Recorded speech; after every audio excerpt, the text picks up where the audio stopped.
Jurors are all in the back, I'm told, all of our jurors? Okay. Any issues to address before we get started with the evidence?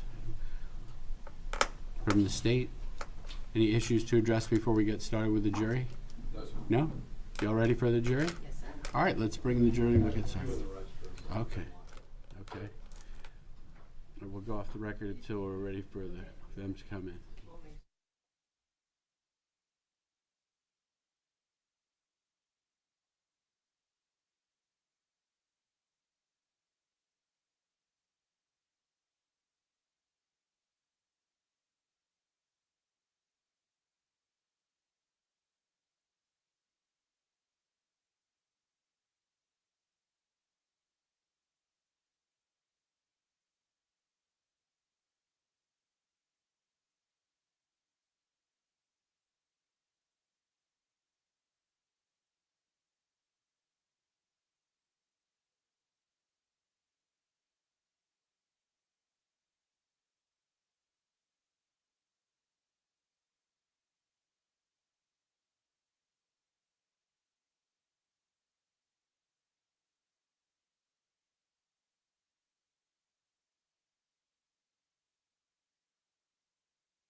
All right, good morning once again, ladies and gentlemen of the jury.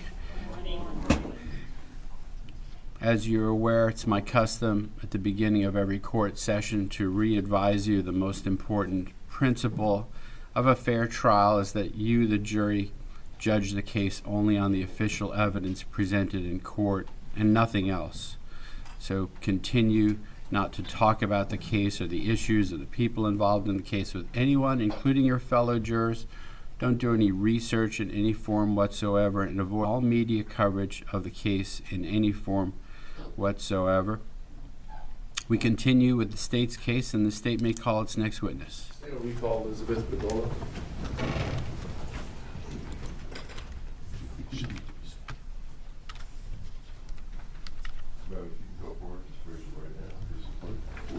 Do you swear or affirm that the evidence you're about to give will be the truth, the whole truth, and nothing but the truth? Thank you. Hand over to the witness stand.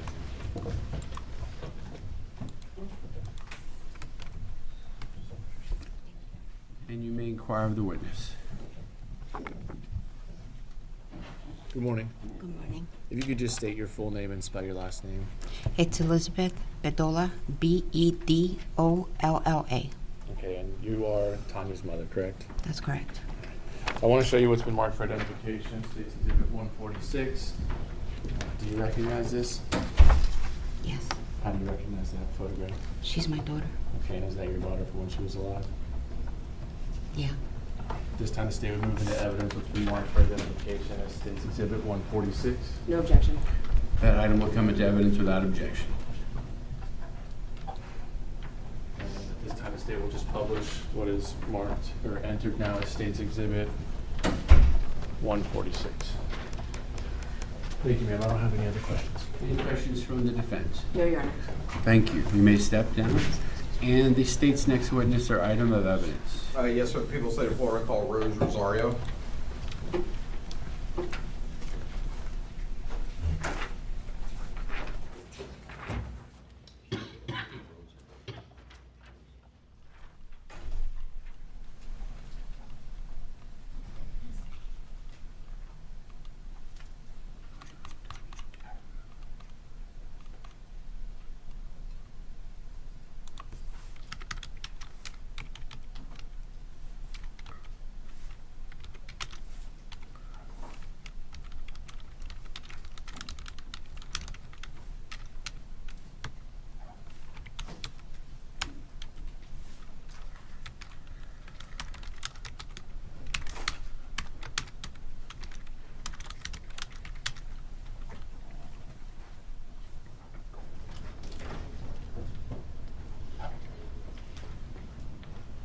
If you could raise your right hand and face the clerk. Do you swear or affirm that the evidence you're about to give will be the truth, the whole truth, and nothing but the truth, please? Thank you. Over that way to witness.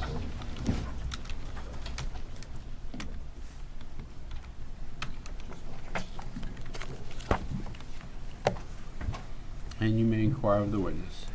Morning. Good morning. Can you state your name for the record and spell your last name, please? Yes, Rose Rosario, Rosario. Okay. And Ms. Rosario, what do you do for a living? I am a interpreter, translator, transcriber, practitioner. Okay. Go ahead and give the jury a thumbnail sketch of your education, your training, and your experience, please. Yes, good morning. I was trained by the Uruguayan Air Force. I was a diplomat interpreter, translator, and transcriber. Later, I started working in 2004 with homicide units for the 19th Circuit Court, and then with the 17th Circuit Court, doing transcriptions and translation. And where is the 17th Circuit? 17th Circuit is in Broward, Broward County? the Broward courts, yes. Okay. I didn't mean to cut you off. Go ahead. No, no problem. I got my certification in 2012 as a transcriber, translator, practitioner. And I've been working the field close to 21 years. Okay. And just some background questions. Where did you grow up? I grew up, I was born in Cuba. I came when I was in the second grade, so I was raised in Hialeah, Miami area. Okay. And were you raised in a home where Spanish was the primary language? Yes. Okay. Yes, it was. And did you learn English? Obviously, you know English, right? Mhm, yes. Okay. And how well do you know Spanish? It's obvious, but how well do you know Spanish? Oh, very well. My parents made sure that the Spanish language was not lost when we started school. So we had to take Spanish lessons all the way from elementary to high school. Okay. And did your parents, did they only speak Spanish, or were they able to learn English as well? No, they learned English. They were nurses, so they Okay. learned English. Okay, good. And did you have any formal education in Spanish? No, not formally. Just the one that you take in school, advanced Spanish, and Spanish was always spoken in the at home. Okay. And then I married into a Spanish home also. Okay. And you said that you worked for the Uruguayan Air Force? Yes. Okay, go ahead and describe that experience for the jury. Okay, I worked as a diplomat interpreter translator and transcriber. Are you So- having difficulty hearing the witness? If you could keep your voice up. and Oh, move- I'm sorry. Okay, at the Uruguayan Air Force, I was trained as a diplomat interpreter. I was the interpreter for the assistant air attaché. So we did all the interpreting for all the foreigners, vendors that came into the office. I translated everything that was done in that office was received in Spanish and had to be translated into English.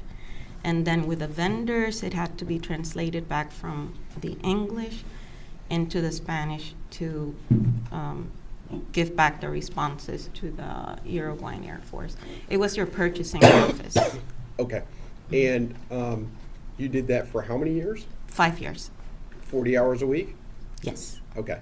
And from that point forward, where did you go and what did you do as it relates to to Spanish and Spanish translation and interpretation? I started, let's see, in 2004. I went back, I got away from the interpreting field for a little bit. I did real estate. Then in 2004, I got back again into the interpreting field, and I started working with 19th Circuit Court, doing the transcribing for jail calls, confessions, everything pertaining to homicide cases. Okay. And go ahead and you mentioned that you had obtained a certification. Yes. Can you explain that to the jury, please? Yes, in 2012, I got a professional certification for the transcribing, it's called transcribing translator practitioner. And by that time, I already had acquired about 5,000 hours of transcribing and translating for the Uruguayan Air Force. From 2008 to the present, I have acquired 4,500 hours in homicide cases for translating and transcribing. Okay. And to be clear, the primary language of Uruguay is Spanish. Yes. Okay. And describe the transcription process for the jury. Tell the jury about that. Okay.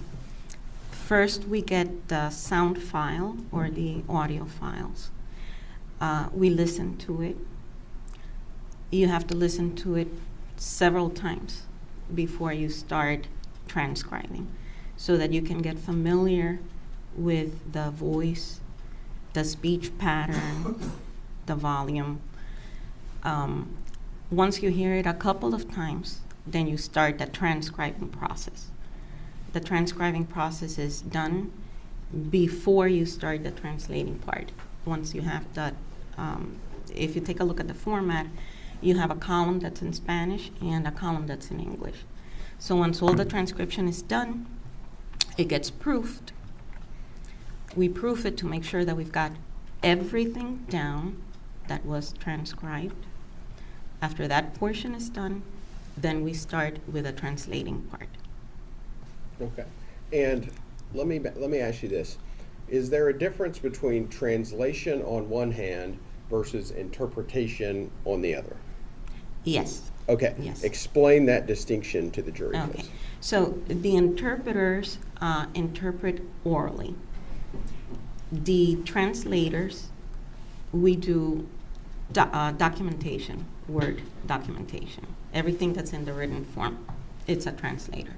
Versus the interpreter, which does oral. Okay. So as a practical matter, is there a big distinction between the two? Describe the distinction in practical terms to the jury. Yes, there's a big distinction. It's two different professions. Sometimes there are translators that also do interpreting, and the same way interpreters that do translator, but it's a different field. Interpreters go in and out. They interpret on the fly. Translators have more time to work with the document. We're able to research and go over and over again the document or the files that we're working with. Okay, so, and again, to put it in practical terms, let's say I were to call a witness who only spoke Spanish. Would you be the person to interpret that to the jury, or would you not do that? No, that would be an interpreter. Okay, so to be clear, what you're doing is translation, you're not doing interpreting. Correct. Okay, thank you. Okay, and were you provided some evidence in this case, the state of Florida versus Jose Soto-Escalera? We were provided with sound files and videos. So I'm going to show you what has been marked as State's Exhibit number 169. Do you recognize this? Yes. Okay, what is that?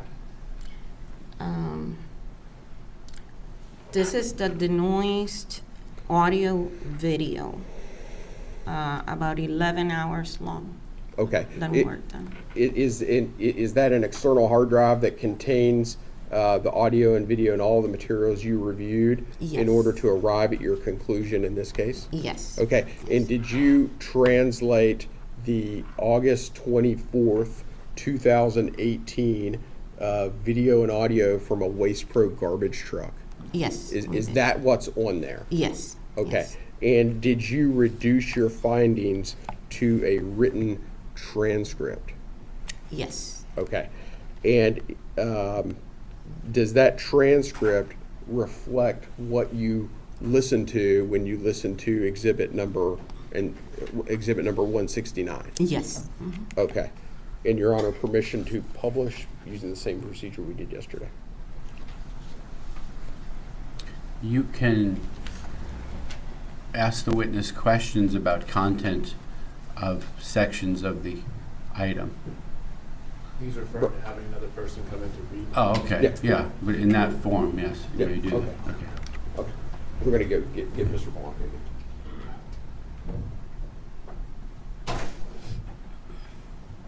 And while we're doing that, tell the jury how many hours that you spent on exhibit number 169 in arriving at your conclusions. Okay. Like I said, it was an 11-hour video. We spent close to 110 hours, between 110 to 150 hours working on the videos. Okay, okay. Over a period of how many weeks or months? About 2 months, 2 to 3 months. Because the way you do this, you can't work on these more than 5 hours. It's too exhausting, so we do sessions of 4 to 5 hours tops. Okay. And, okay. Here's Blanco. Come on in. Do you have a copy of your transcription? You can use mine. Morning, Your Honor. Morning.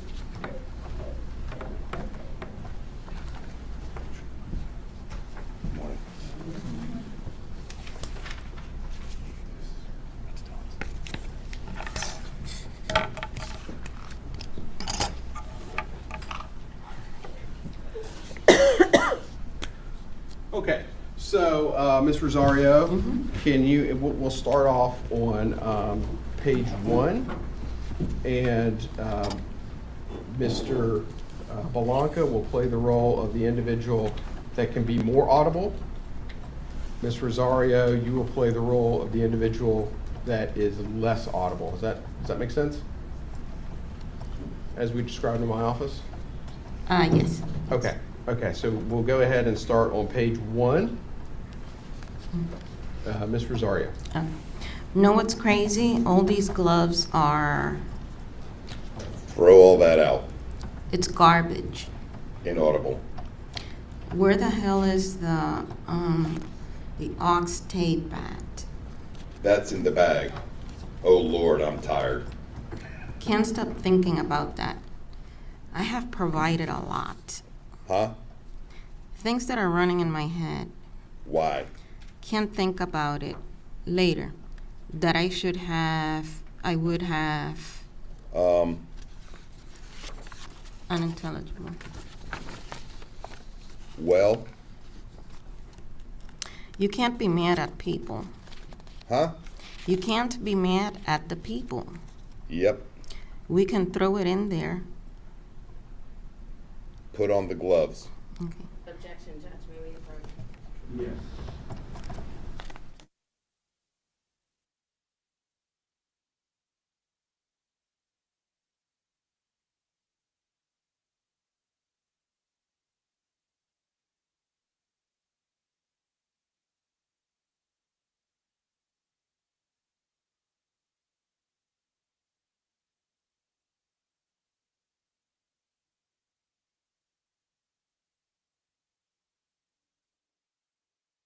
Let me refer to line 20.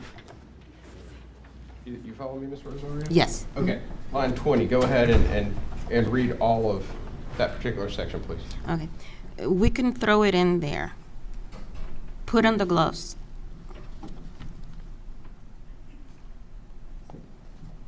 Line 21. Okay. The ones that black. Judge,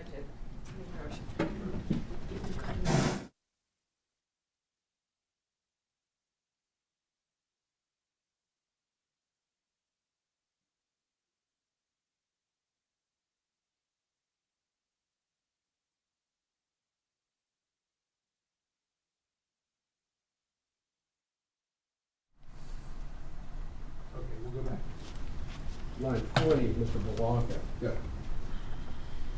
We can throw it in there. Put on the gloves. The ones that black. Yeah. Stay with those. Don't let, because they have my prints. Pretend that so that nobody sees you. Sure, it's good. Right here, bro. Just open the door. We can throw it out in the España. Inaudible. Almost there. Inaudible. Can back up. You know, we'll do it inside, man. It's best. It would be good with trash. If it don't work out, okay. Back and forth. Back and forth. Through there. It's coming. Take it out of the bag, put on the gloves. Take it out that I'm going to inaudible. Sure, it's right here. Who's gonna find a gun there, bro? I don't know, bro.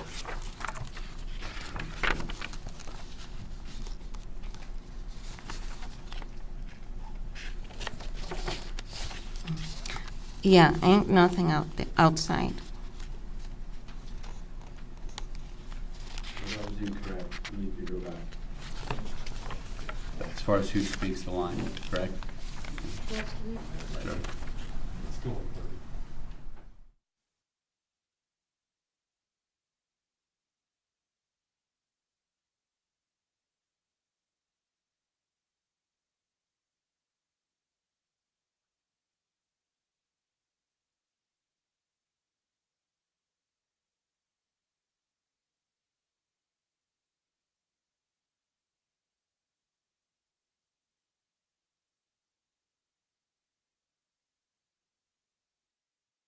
Jury, let me ask you to step back into the jury room for a moment so we can sort this out. We'll be with you momentarily.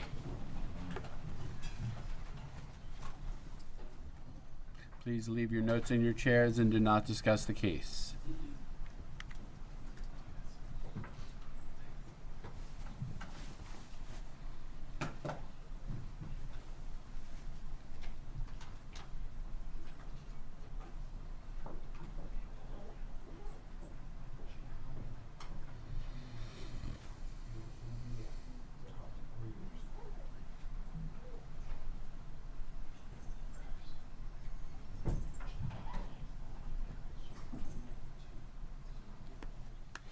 All right, we'll go off the record as the transcript is being highlighted to avoid the wrong parts being spoken. Go off the record momentarily.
Record, the jury is not present.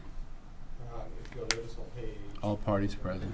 13, there is an MV3. So we can, I'll defer to counsel. We can skip it or delete it, or we can have Rose Rosario read it. I think you would just. I think we could just skip it. No, I want that Yeah, there's yeah, a we'll third have- person in the We'll have Rose translation, Rosario read it.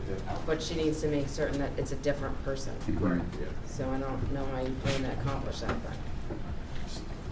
You could, She'll say it. one of the prosecutors could read that line. Agree with that Yeah. Okay, yeah. methodology. 13. Before you do, though, before we get started, we'll go back from the beginning, reread the whole thing.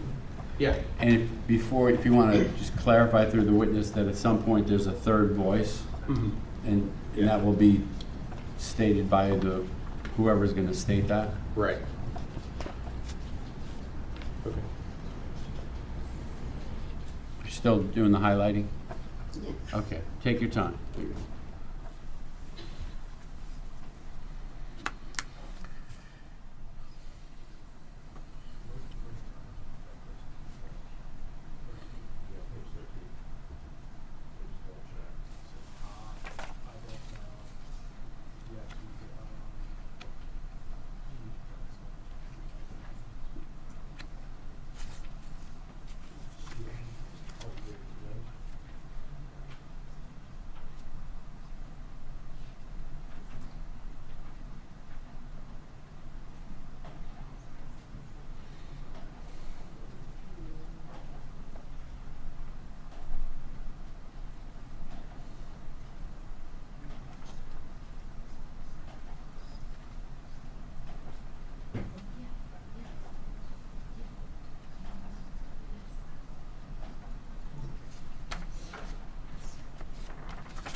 Back on the record, this is for the lawyers, all parties are present.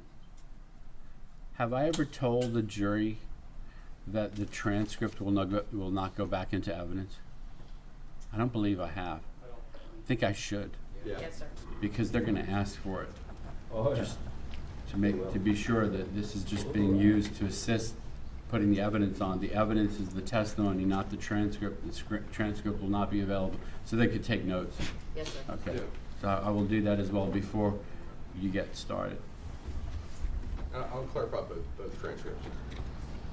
What's that? I will clarify both transcripts for the one yesterday as well as today, if that would be okay. What do you mean?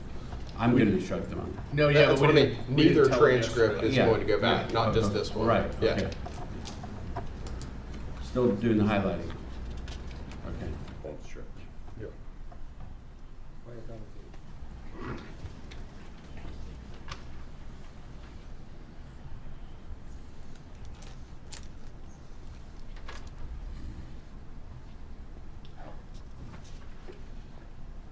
I'll have those 3 lines right down.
Give me 1 second.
All right, back on the record, jury is not present. There was another issue.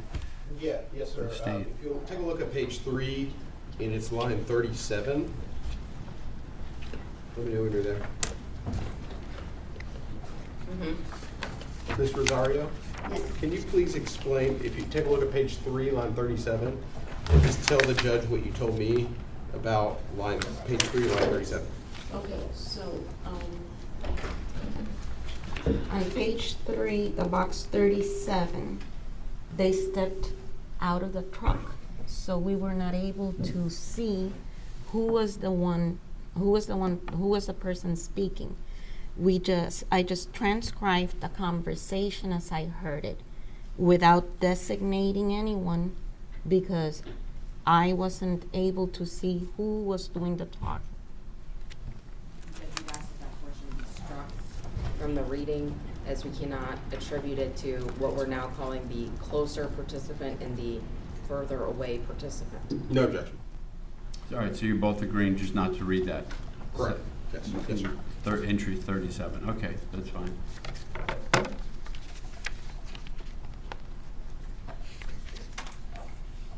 Otherwise ready for the jury? They're still doing the highlighting? Yeah, Okay. lots of boxes here, sorry.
Go off the record momentarily.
37.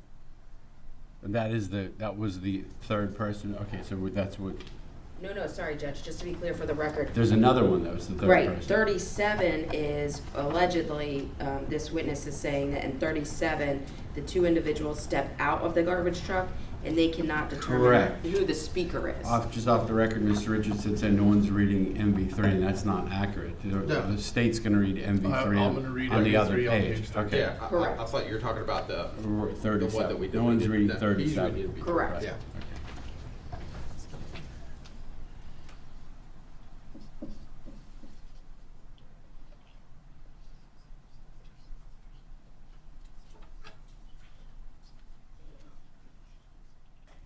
I'll go off the record momentarily.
All right, let's bring the jury in. I'm going to tell them we're going back to the start. I'm going to tell them about the transcripts not being evidence, the evidence being what's said in court, and give them instructions on that to assist them in deciding whether to take notes.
All right, ladies and gentlemen of the jury, in the witness and the conduit witness, as I refer to it, reading the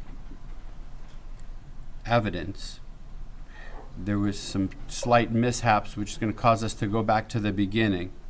You should know the testimony in this regard is going to be much shorter than the one you experienced previously. Also, I wanted to tell you before we get started, too, as I've mentioned, it's up to you to decide whether or not to take notes, but in making your decision, I think you should know this information. With regard to the translation evidence, which is what we're doing here, the evidence is what is being said in court here. The transcripts themselves that the witnesses are using to do that are not evidence pursuant to law and will not be available to you during deliberations. So please be aware of that. You should know, though, too, during deliberations, should you need to, you do have the ability to re-listen to the testimony, to be brought back into the courtroom, and I would replay the testimony to you. You would have to hear the testimony in its entirety unless we were to determine otherwise, but that is the default legal position. So I just tell you that in your decision whether to take notes, and as I mentioned before, disregard what you've heard previously because there are some slight errors in it. We're going to go back, the state's going to go back and restart the testimony in that regard, and you may do so, Mr. Richardson. Yes, sir, thank you. And Mr. Rosario, before we begin, are parts of this also in English that the speakers are using? Are they using a mixture of Spanish and English, or is it completely Spanish? Sometimes it's in Spanish, sometimes they use what we call Spanglish, which is a word that it's anglicized, or they switch code, which is they speak in a sentence in English and Spanish. Okay, and a few more questions. Are you familiar with Spanish that's like variations of Spanish like Puerto Rican? Yes. Okay, explain briefly to the jury your experience with Spanish derived from Puerto Rico. Okay.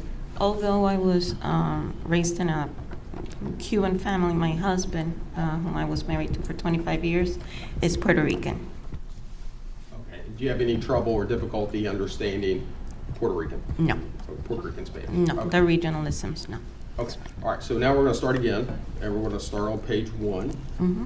And we're going to start with line. Before you do that, can you explain the other part where Mr. Cormier is going to be assisting what's going on there? Yes, Ms. Rosario, is it your understanding that is there a third participant within this particular item of evidence? Yes. Okay, explain that to the jury. Yes, there's a third participant, which is when they get to the weight station, and the guy that's doing the weights, the scales and all. Just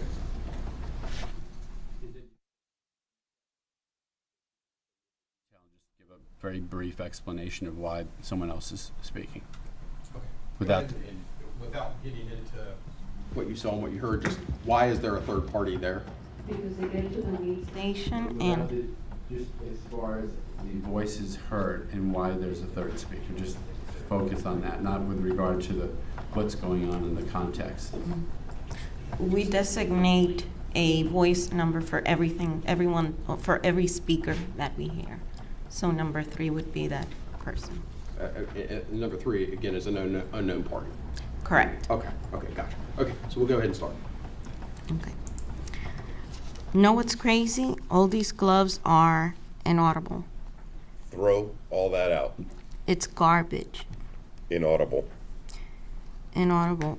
Where the hell is the aux tape at? That's in the bag. Oh Lord, I'm tired. Can't stop thinking about that. I have provided a lot. Huh? Things that are running in my head. Why? Can't think about it later. That I should have, I would have. Inaudible. Well, You can't be mad at people. huh? You can't be mad at people. Yep. We can throw it in there. Put on the gloves. The ones of that Yeah. black? Yeah, stay with those. Don't let, because they have my prints. I'll pretend it nobody so that nobody sees you. Sure, it's good right here, bro. Just open the door. We can throw it out in the España. Inaudible. Almost there. Inaudible. Can back up? You know we'll do it inside, man. It's best. It would be good in with trash. If it don't work out, okay. Back and forth. Back and forth. Through there. It's coming. Take it out of the bag. Put on the gloves. Take it out that I am going to inaudible. Sure, it's right here. Who's gonna find a gun there, bro? I don't know, bro. Yeah, ain't nothing outside. Up to there is good. Put it on the floor then. Huh? Put it on the floor. If there are many cars, forget it. Go back. Don't look that way. I'll tell you, inaudible. Ready to come inside? Here. You don't have any messages or anything like that. Where? Of hers. Online.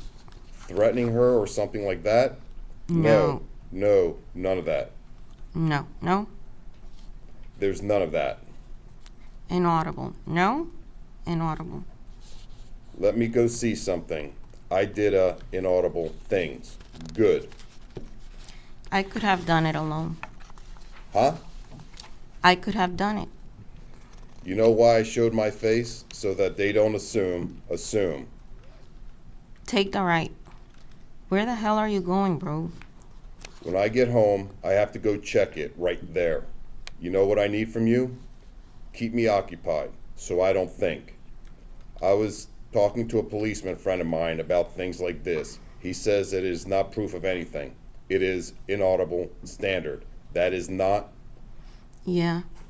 like a revolver that leaves prints.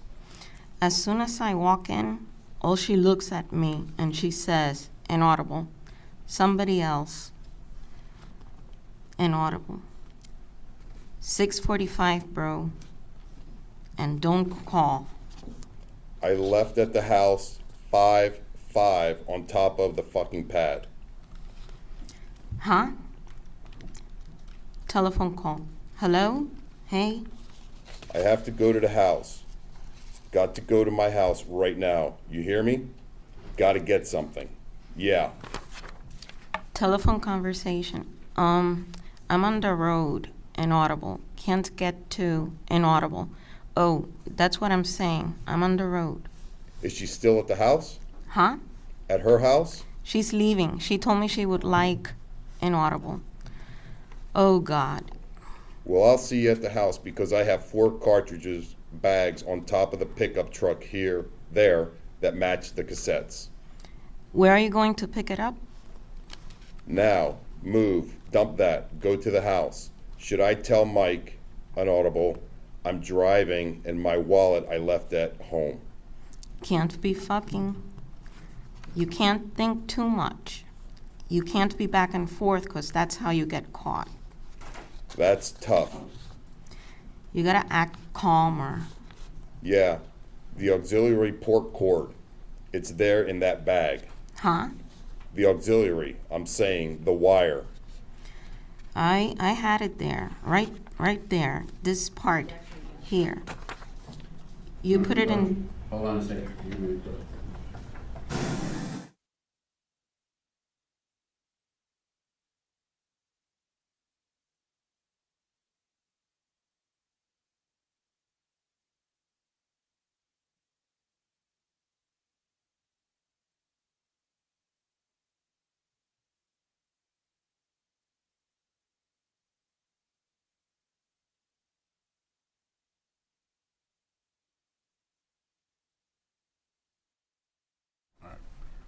Ms. Rosario, can you please restate number 72 on page 5? Yes. I had it here. Right here. This part here. You put in the output and this little thing. You just put it. You put it. I put it right there and it all stays.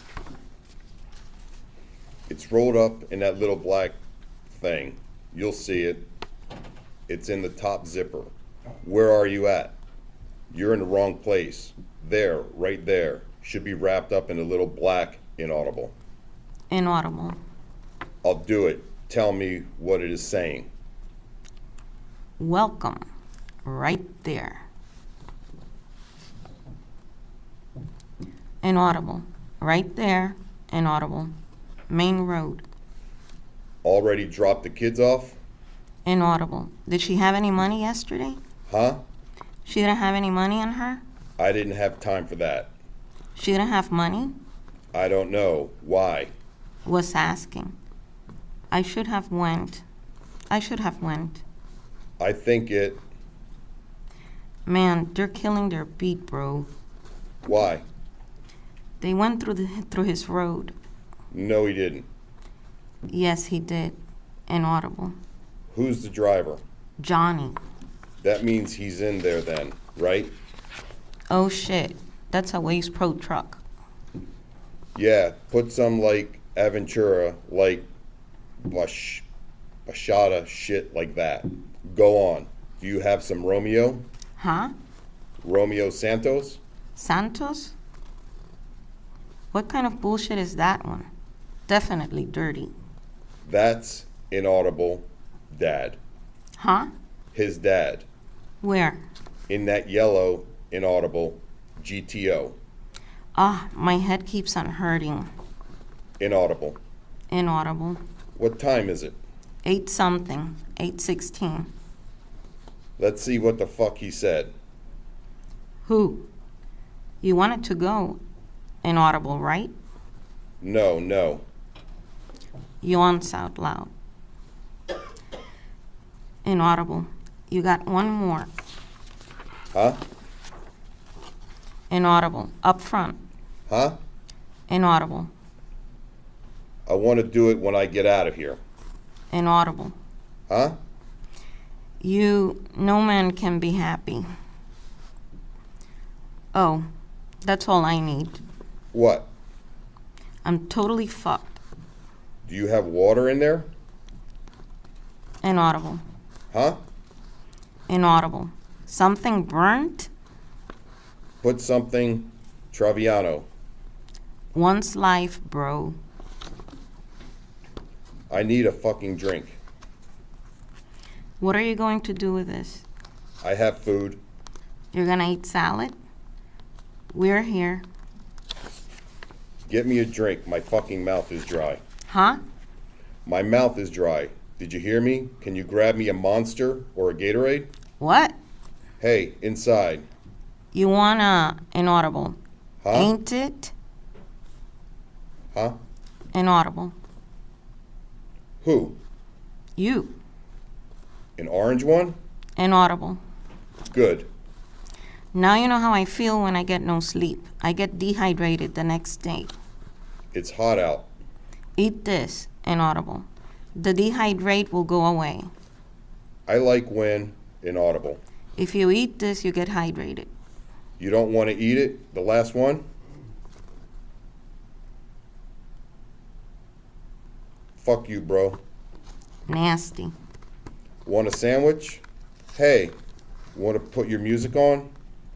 Tastes good, right? Fuck that sandwich up. Rice and beans with ham? Not yet. Why don't you turn it on? Hey, this bitch is bad enough, inaudible. Lip syncing. Like right there. There? Lip syncing. What happened, bro? You're falling asleep. I'm falling asleep. I'm going to take a 30-minute break. You have to put the one of inaudible Gil. Put on the heavy music. Lip syncing. Do you know how I feel now? Like in a beer mode. I'm thinking crazy, I know. I'm going to have to feel as if I'm going out on a bank, bro. I'm inaudible if I have to. Can't do that though, inaudible. Can't do that too, inaudible. Because I have to be calm like that now. Everything to them. It's fine. Did she have a purse? Hers? No. If they find her now, they can't do the inaudible final because the mom is not called. She is not missing yet on this side. They don't consider her as missing. The what did she die of? What did she have? What does she have? So they will put her in a box, take her out the sun, inaudible, problem. And since she disappears like that for a couple of days, no one is going to be looking for her. I already took 2 baths when I got to her house, and I bathed this morning. I bathed. I cleaned my hands with the cleaner, the one for breaks, because I had gloves and everything just in case. Did you see the blood? Huh? Did you see blood? Did you see? I had it all over the clothes, but without the evidence, they can't do nothing. If something happens, no one saw the bag. Inaudible. Exactly. What's for dinner tonight, bro? Huh? What's for dinner tonight? I'm thinking pizza. You know I can't go to that street no more. Which, that one? By that street. You're confused with the streets like that. By there, no more with this truck. They can watch me also with that. This is a work truck, man. Huh? This is a work truck. Inaudible. Right. Did you make the landfill? Inaudible. Everything?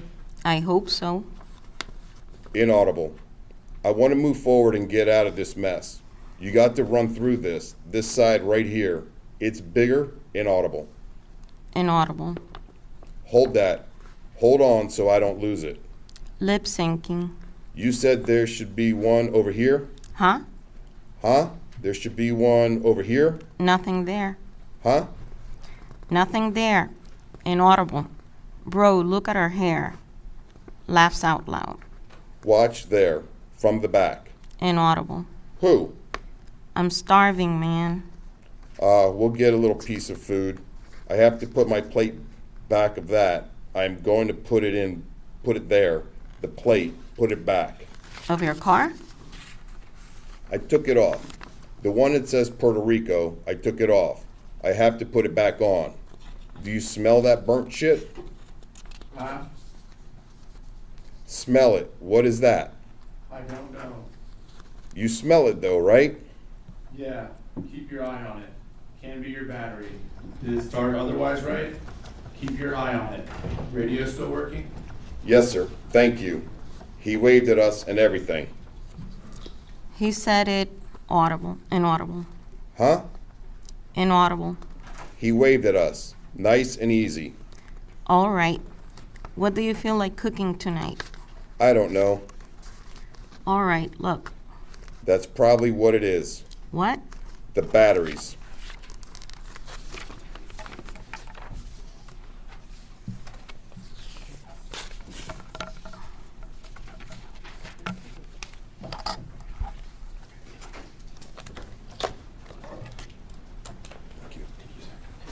Thank you.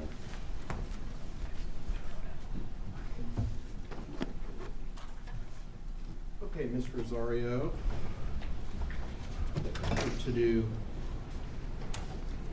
one more item here. Did you, were there portions of these videos and audios that were more difficult and less difficult to hear?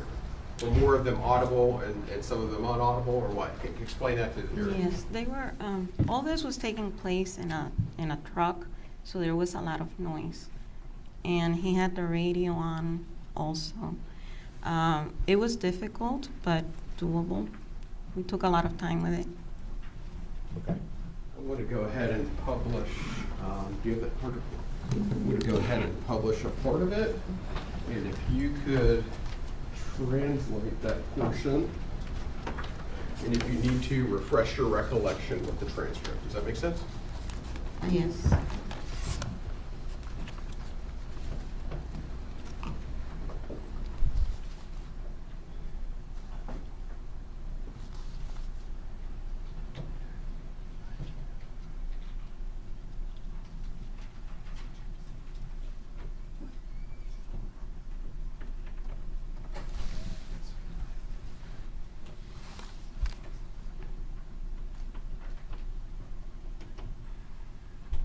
And for the record, the portion that we're going to start on is page 10, line 167 at 5 hours, 59 minutes, and 48 seconds.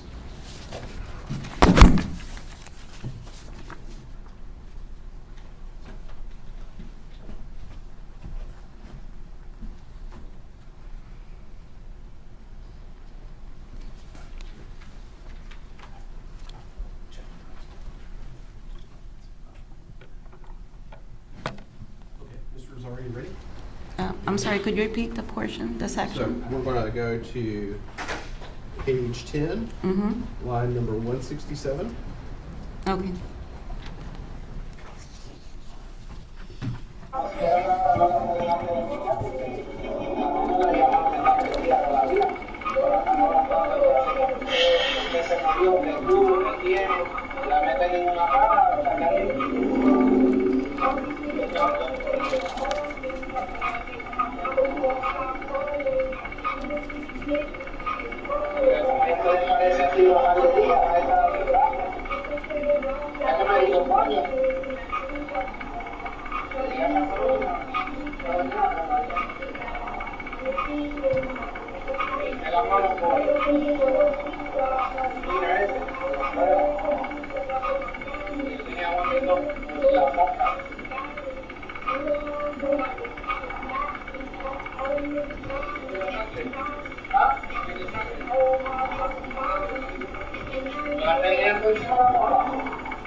Okay.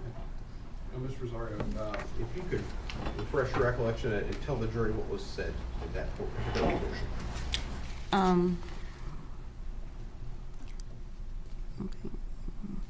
On that side, on that portion, he was saying, no, if they find her now, they can't do then it was inaudible. Final, because the mom has not called, she's not missing yet. On the side, they don't consider her as missing. The what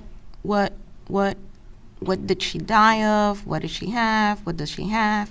So they will put her in a box, take out the son, inaudible, problem. And since she disappears like that for a couple of days, no one is going to be looking for her.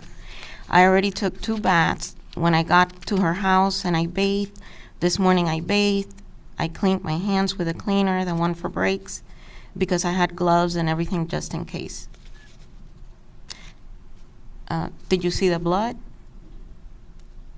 Huh? Did you see the blood? Did you see?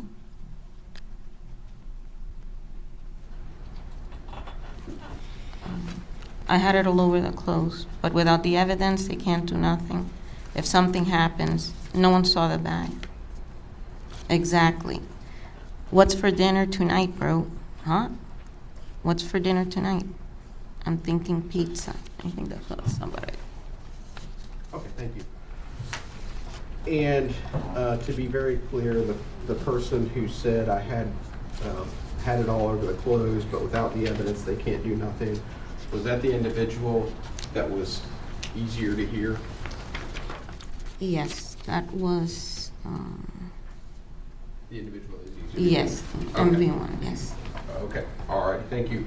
Ms. Rosario, I appreciate your participation. I have no further questions. Defense counsel may have some for you, okay? Cross-examination. Thank you, Judge. Ma'am, how many times have you testified in court? This would be about the 7th time. 7 times. Yes. How many times of those were for the defense? I believe a couple of times. A couple? Yes, How many? 2 times. 2 times. Okay. You said that you spent 110 to 150 hours working on what we just heard. Yes, How much do you get paid an hour? $95 an hour. $95 an hour. Okay. You did a certification for that transcript that you just did, the reading up, Yes, is that yes, right? Yes, yes. Okay, and on your certification, you said pertaining to this case from 8/23/18 is a complete and correct transcript translation from Spanish to English, is that right? Correct, yes. Okay, so you certified that this was from 8/23/2018, correct? Yes. Okay, no further questions. Any questions? Further questions from the state? Right. If you look at your certification, 8/23/18, is that a typographical error?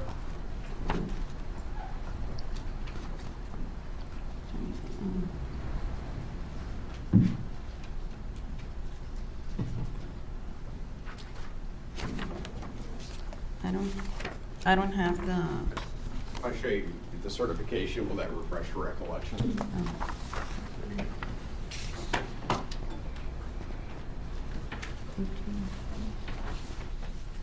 yeah, I mean, if that's what I have. Oh. 824, okay, that's a typo. Okay. Does the video, It's a- go ahead and read the video, the title of the video and evidence into Yes. the jury, please. The title is, it- I'll sustain the objection. I believe the item that's referred to is not in evidence, so it's asking for the witness to read something that's not in evidence. Okay. Can you tell the jury this title of the. Objection. I want to show you the electronic copy of the file Objection, from Judge, may we approve? Exhibit 169. Let me, wait for a question. Let me see what the question is. Okay. The previous objection was sustained because the witness was being asked to say something to the jury regarding something that's not in evidence. If you're using it to refresh her memory, you need to ask a substantive question. You can assist her in answering the substantive question. But you can't ask her a question to read something that's not in evidence. So Yes, sir. going forward with that clarification, ask another question. Yes, sir. If I were to show you an electronic copy of the file that you used in arriving at your conclusions, would that refresh your recollection as to the date of the translation, as to the date of the video that of the recording in this case? Yes, it's 824. There was just a typo where I'm referring to pertaining, but the body of the certification has the correct date. Okay, so 824. Okay, tell the jury again, what is the correct date of the video that you translated? Yes. The correct date for the video is the one I have right on the text. Any objection, you need to answer the question without referring to the document. Okay, yes. The correct date is 8/24/2018. Thank you. No further. Any further cross-examination? Just briefly, but on the thing that's called a certification, you wrote that the date was 8/23/2018, correct? That's on the bottom part. On the main text, it has 8/24. I'm asking on the certification itself, the thing that's called certification. You're looking at it right now. It says 8/23/2018, correct? That's the second part. Okay, so we didn't even get that correct, right? We have, it is correct on the main, the title that I am certifying Ma'am, is ma'am, 8/24/2018. permission to approach the witness, Judge? You may. I'm talking about the document entitled certification. This is the document. Correct. And that where the date is, the certifications is 8/23/2018, correct? That is not the, that is not the certification. This is a preliminary certification which was emailed because they were in a hurry Okay. to show the judge. This is the final one, and it's got all the information. Oh, so we got it wrong in the initial one and in that one, correct? It is not, well, over here on the second part, It says it's 8/23, but the text, what I am certifying is correct, August 24, 2018. Okay, but it says 8/23/2018. Objection. At the That's bottom is a typo. I'll sustain the objection. I think certification it's been is asked and 8/24. answered at this point. No further questions. Any further questions from the state? No, sir, thank you. May this witness, Ms. Rosario, be released from her subpoena at this time? Yes, sir. Any objection to releasing the witness? No, Your Honor. You may be released from your subpoena. You're free to stay or leave as you wish. Thank you. You may step down.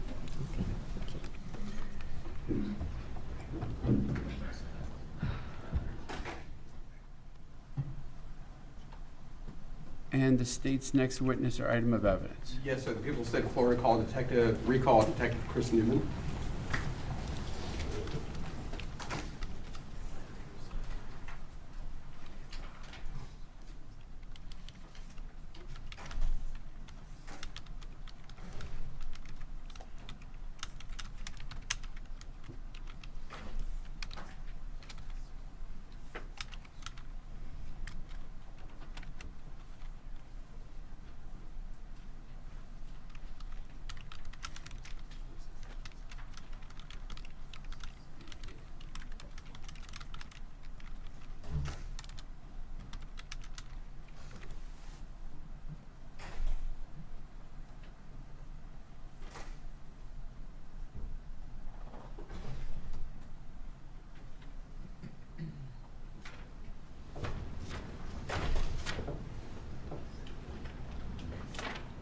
So if you raise your right hand, basically.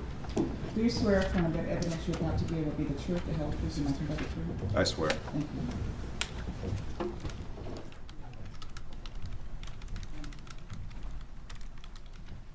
And you may inquire of the witness. Morning. Good morning, sir. Can you state your name for the record and spell your last name? My name is Christopher Newman. Last name is spelled Newman. Okay. And during the course of your investigation, did you learn the location of the defendant's residence in August of 2023? Or, I'm Yes. sorry, August of 2018. Yes, sir. Okay. And what was the location of his residence? What was the street address? I know it was on Cactus. The exact address escapes me right now. 2613 Southwest Cactus? Leaving. Okay. Did the defendant live at 2613? Objection, leaving. Does not suggest the answer. I'll overrule the objection. It's an open-ended question. Did the defendant live at 2613 Southwest Cactus Circle? Yes, sir. Okay. And was a search warrant executed on that residence? Yes, it was. On what date? I believe it was August 28th of 2018. Okay. And did you recover, did anyone from the sheriff's office who executed that search warrant recover any clothes with blood on them? No, we did not. Did you recover any weapon with blood on it? No, sir. Okay. And, sir, that is all the questions I have. Thank you. Cross-examination? No cross. At this time, may Detective Newman be released, or do you wish for him to remain under subpoena? I wish to ask for a remain. Please step down, Detective. You do remain under subpoena. And the state's next witness or item of evidence. Permission to approach? Sure.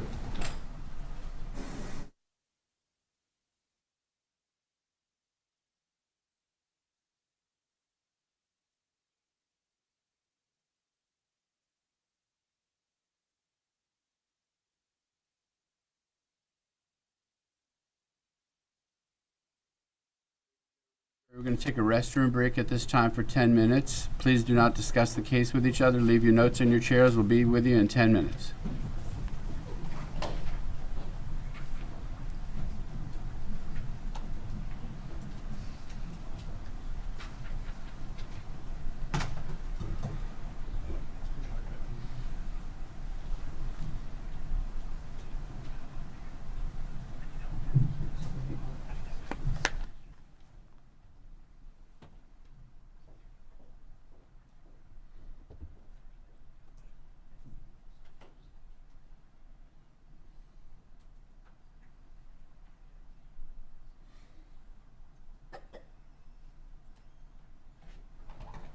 All right, the jury has exited. Just out of curiosity, before we break, how long do you anticipate the next witness is going to be? Less than 30 minutes. Okay. Yeah. All right, let's take a restroom break. We'll go off the record.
let's bring in the jury if they're ready. Before we bring it back, this is the one this is one of the state's exhibits, that's the hard drive, it's 169. 169. We're gonna have it up and open. We're not gonna play from the video. He's gonna play an audio portion, but we're gonna start with this already up.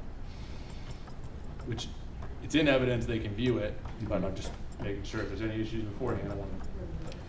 Which one was the 169, which translator person? August 24th with Rosario. With the one that What would was you- just yeah. testified to. So this is the video and audio portion, and you're just playing overlapping portions. We're of not what- even playing it. We're just, Okay. we opened it where you can see a pic of inside of the Picture truck, of and what you it can looks see like. some people, someone Okay. driving and someone as a It's passenger. just stills. This is a video, but it's Okay. paused. Okay. After they do their identification, we're gonna take it down and then we're gonna play audio. Yeah. And Okay. then following that, we're going to do the same thing with the exhibit number 170, which was testified to by. I just want to be sure that what you're playing is what has been testified to. Yeah.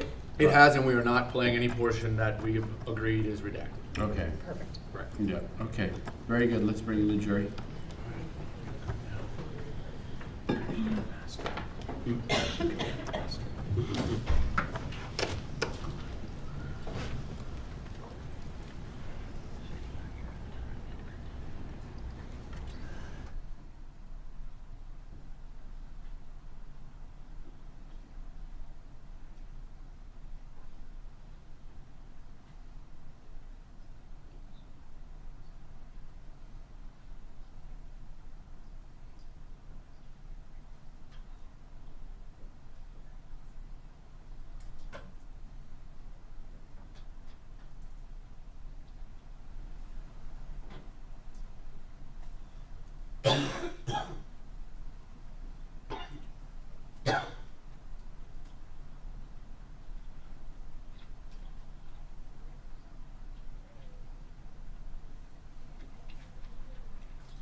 All right, the jury is present, and we proceed with the state's next witness or item of evidence. Yes, sir. The people of the state of Florida recall Adolfo Cavelli.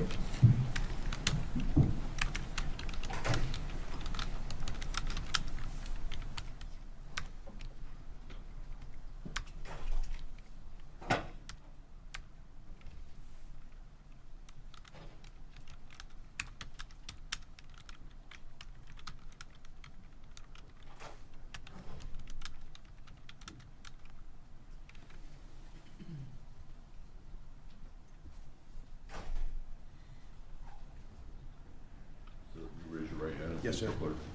Do you swear or affirm that the evidence you're about to give will be the truth, the whole truth, and nothing but the truth? Yes, ma'am. Thank you. Yes, sir.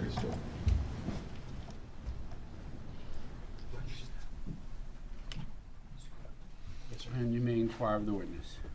Good morning. Can you state Can you state your name for the record and spell both your first and your last name, please? Yes, sir. Adolfo Cavelli, Adolfo, last name Cavelli, Cov as in Victor, Elli. Okay. And I believe you testified a few days ago. Were you a senior official at the Waste Pro location here in Fort Pierce in August of 2023? Or I'm sorry, August of 2018. Yes, sir. Okay. And were you familiar with the trash routes of the drivers in August of 2023? Yes, sir. Okay. Were you specifically familiar with the trash route of the defendant Jose Soto-Escalera? Yes, sir. Okay.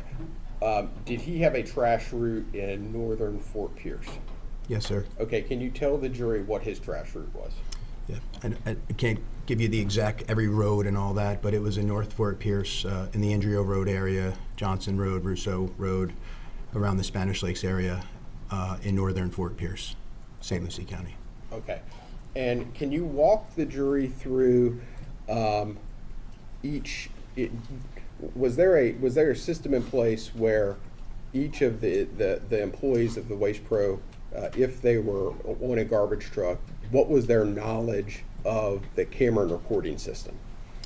Yes, sir. So I was there when we had the cameras installed, and every employee that was in the vehicles had to acknowledge that they were being recorded both by audio and visual recordings. Okay. So did every employee who was assigned to one of those garbage trucks have specific knowledge that they were recorded Yes. and that they were videotaped? Yes. Okay. And how well did you know the defendant, Jose Soto-Escalera? He was an acquaintance and an employee, like most of the employees. I was very close with them to get to know their families and ask about them, and Jose was one of those people too. How long do you think you knew him? I would say backing up from 2018, a few years. I believe Jose worked for us and then left and came back, but regardless, I've known Jose since his employment at Waste Pro. Did you have many conversations with him? Yes. Did you know him it sounds like you knew him in the context of work, is that correct? Yes. Did you also know him socially? Yes. Yes. Okay. Do you know him well enough to visualize him, identify him? Yes. Okay. We're looking here at a freeze frame of one of the videos from exhibit number 169. If you need to, step down, but do you see Jose Soto-Escalera on the smart TV? Yes. Okay. Can you identify him? Which one is he? The gentleman with the glasses and the steering wheel in front of him to the right of us looking to the right. Okay. And who is the other individual in the vehicle? I'd like to come up with that. Sure.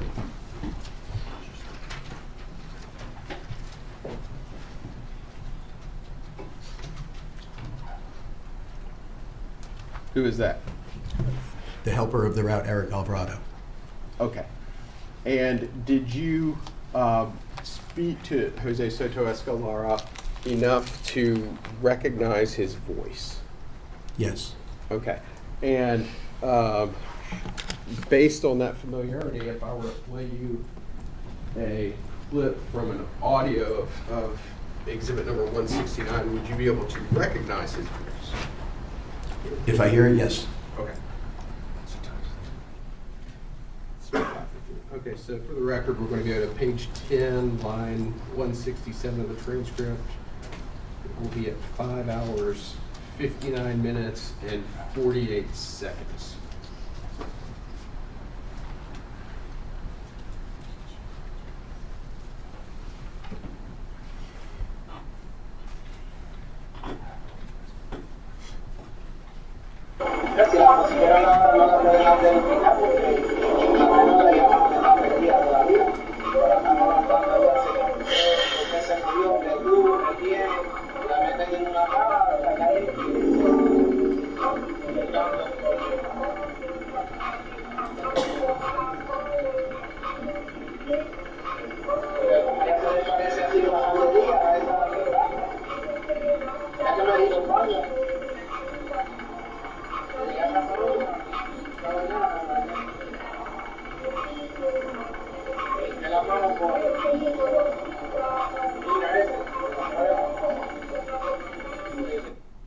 I'll stop it right there.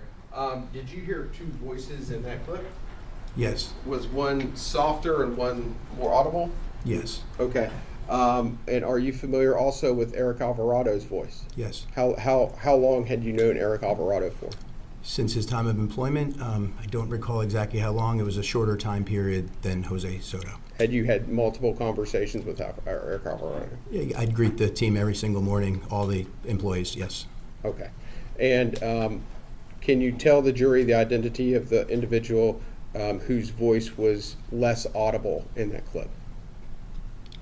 The one that had a lower voice? Yeah. Eric Alvarado. Okay. And can you tell the jury the identity of the individual who had a more clear and more audible voice? Yes, that would be Jose Soto, Escalera Soto. Okay, thank you.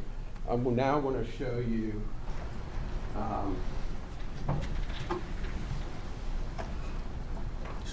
yeah, now we're going to publish States 170. Okay.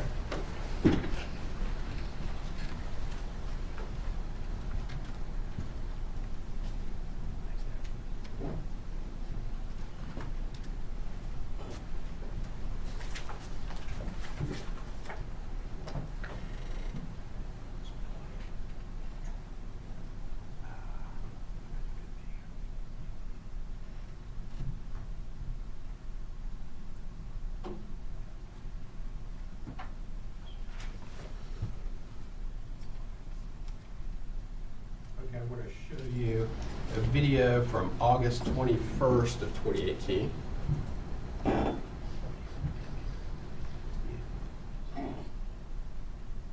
Okay, yeah.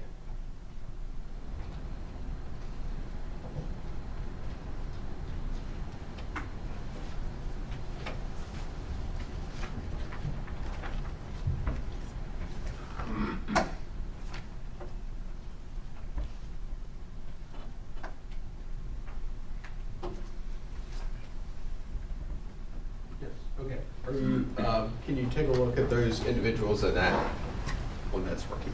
Yes. Okay. Do you recognize who the driver is? Yes. What's his name? Jose Soto-Escalera. And do you recognize who the passenger is? Yes. What's his name?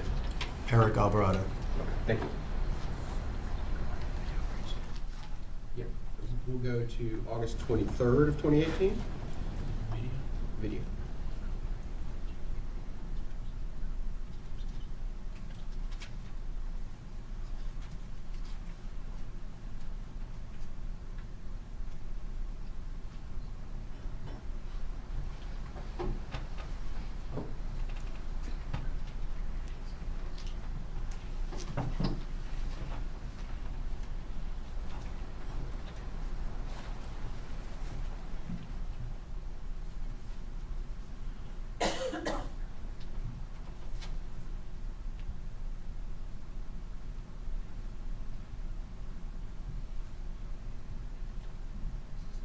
Yep. And here we are looking at a video from August 23rd of 2018. Who is the driver? Jose Soto-Escalera. And who is the passenger? Eric Alvarado.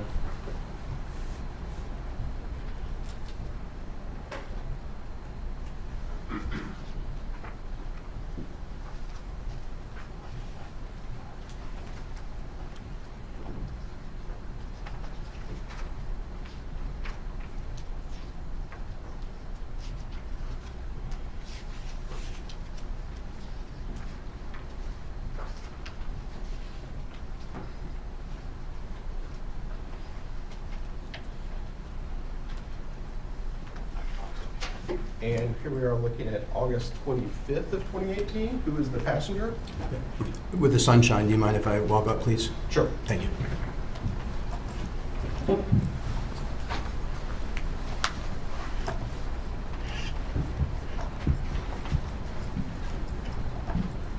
What's the identity of the passenger? The passenger is Eric Alvarado. And the driver? Jose Soto-Escalera. We'll go to the 27th.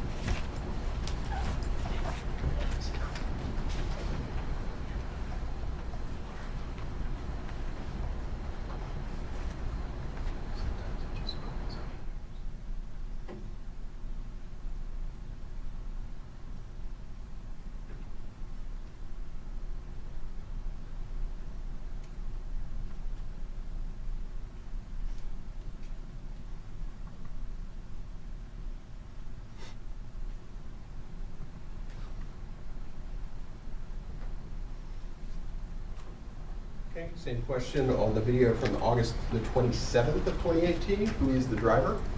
Jose Soto-Escalera. And who is the passenger? Eric Alvarado. Okay. If we could return, we're going to do one more.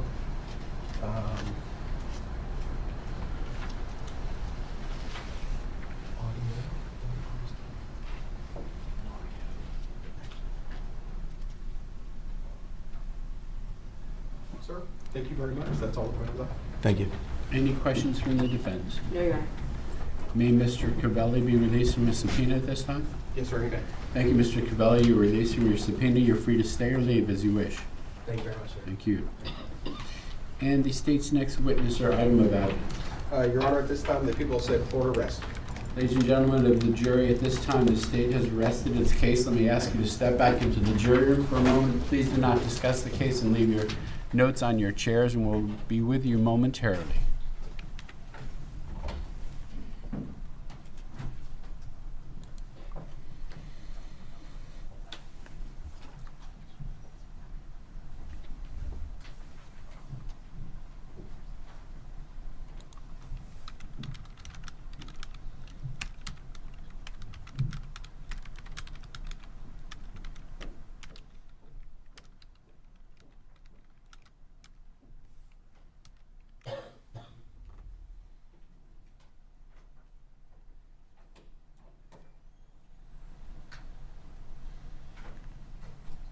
All right, the jury has exited the courtroom at this time. The state has rested its case. Any motions from the defense?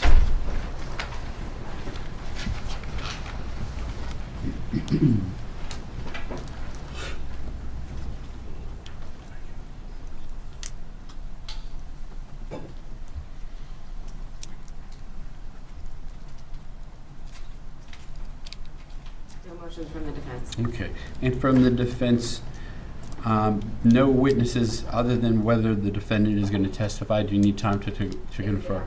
Sure, confer with the defendant to make a decision whether he wishes to become a witness. I'll inquire of him in that regard, and then we'll go from there. But we'll go off the record, giving the attorneys a chance to speak with the defendant to make that very important decision.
the defendant regarding his decision to become a witness at this time. Mr. Soto-Escalera, you can be seated, but if you raise your right hand, the clerk will swear you just for a brief inquiry from me on that particular point. Do you swear or affirm that the evidence you're about to give will be the truth, the whole truth, and nothing but the truth? Yes, ma'am.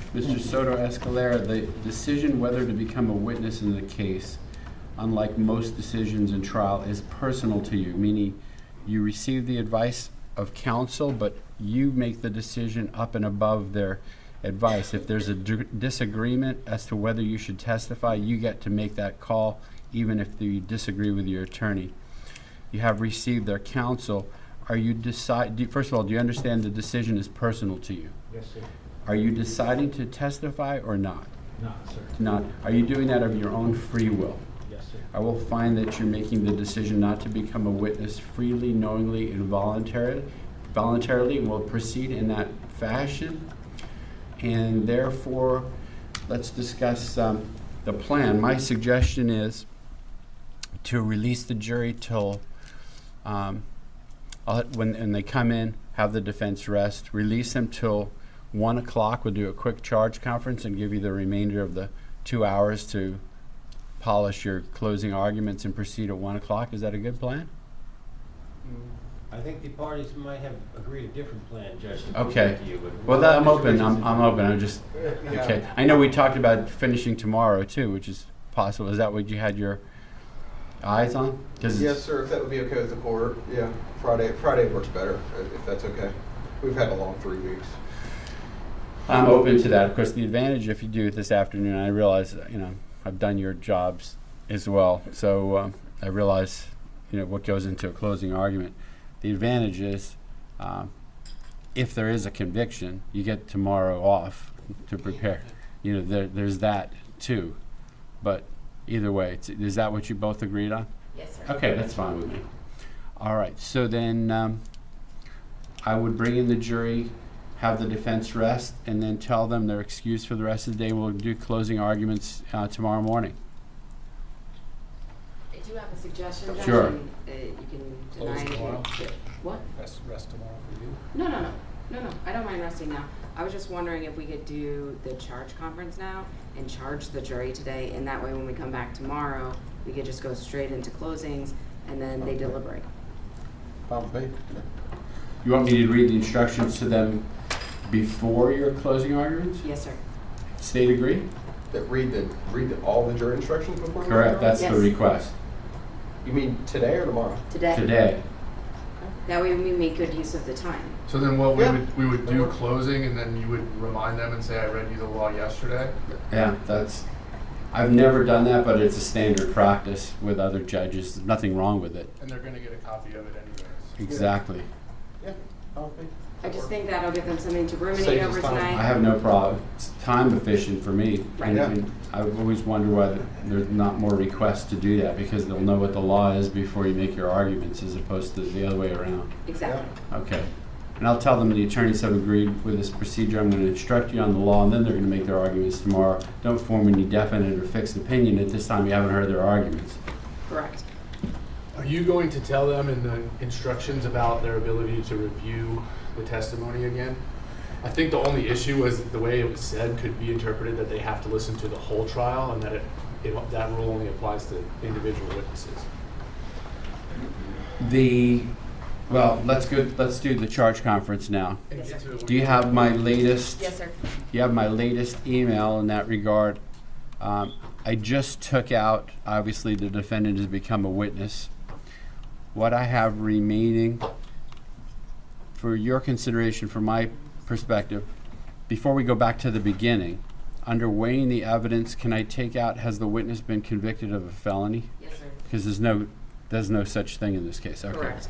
And how about, my default position would be to leave it in, but any pressure or threat been used against the witness that affected the truth of the witness's testimony?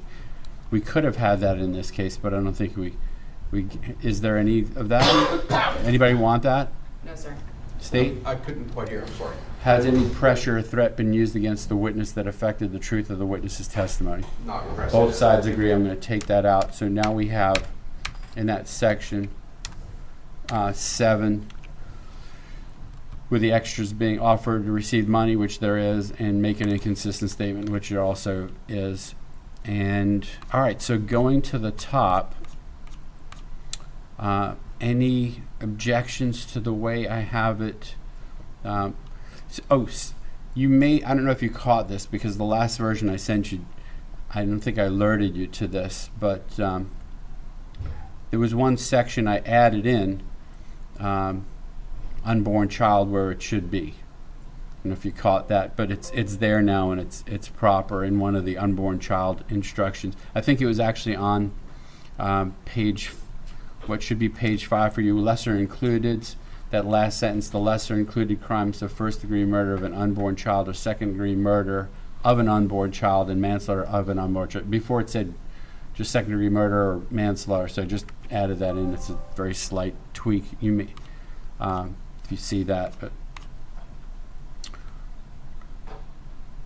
so we have introduction, statements of charges, introduction to homicide, justifiable homicide, excusable homicide, first-degree murder as to count 1, count 2, first-degree murder of an unborn child, lesser included crimes, and then second-degree murder, lesser offense as to count 1, manslaughter as to count 1, second-degree murder of an unborn child as to count 2, manslaughter of an unborn child as to count 2, plea of not guilty, reasonable doubt, weighing the evidence, defendant not testifying, defendant's statements, rules for deliberation, cautionary instruction, verdict, single defendant, multiple counts. As to all of that, any objections or suggestions before I get to the part Mr. Cormier mentioned, which is, I'm going to get to that, what I have now. You could see what I have as far as, it's the second to last paragraph. During the trial, items were received into evidence as exhibits. You may examine whatever exhibits you think will help you in your deliberations. Most, but not all, of the exhibits will be sent into the jury room with you when you begin to deliberate. If you wish to examine an exhibit in evidence that was not sent back with you into the jury room, please let us know, and we will bring you into the courtroom to do so. That's my standard instruction. I don't touch the issue about rehearing testimony at this time. If they have a note, we do.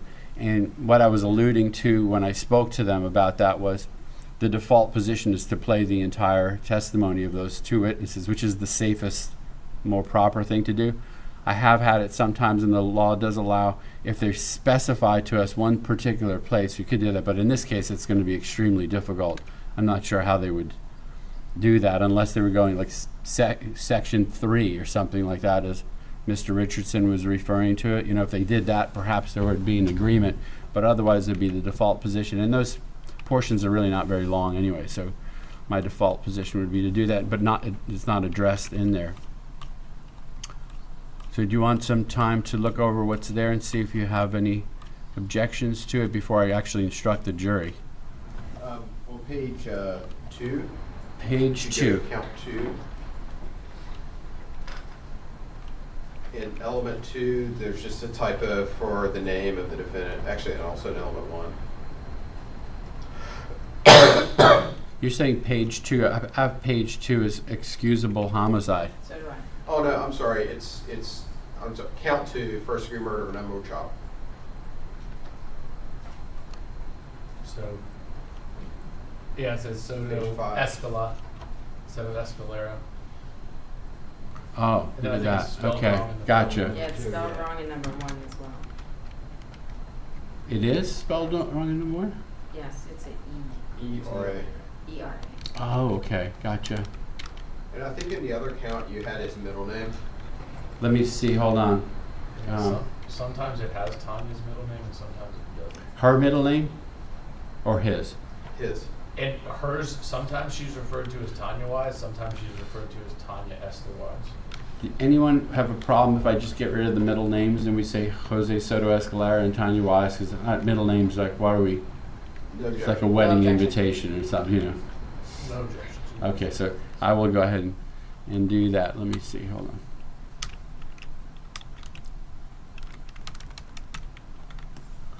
Let me go ahead and do that.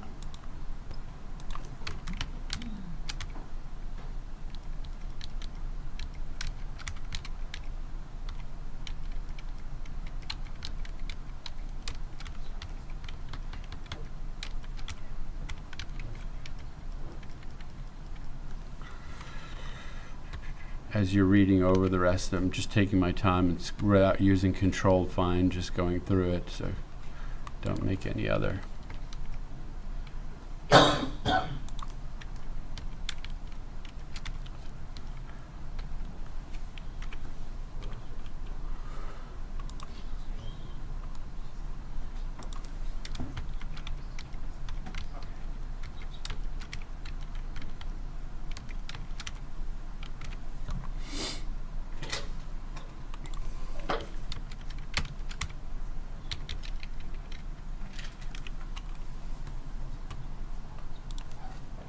We don't have any objections or additions. They look good? Okay. Yes, sir.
State's still looking over the instructions, right?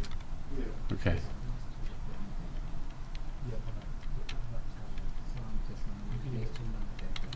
I have no objection to that. Okay, let me finalize the issue about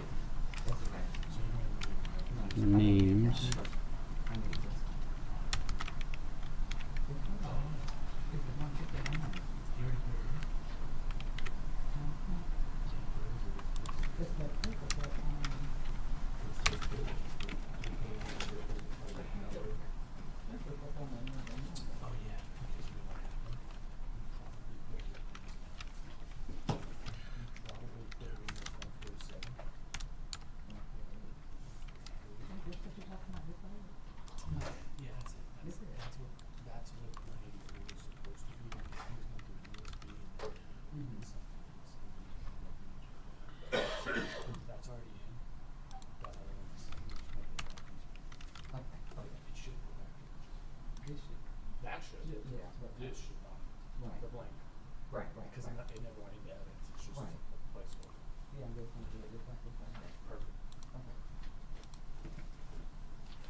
Of course, and one of the advantages of doing this too is if there are mistakes that are catch in the instructions orally, I'll correct them, and then I'll correct them in writing so that they get a perfect copy. It's actually better in that regard.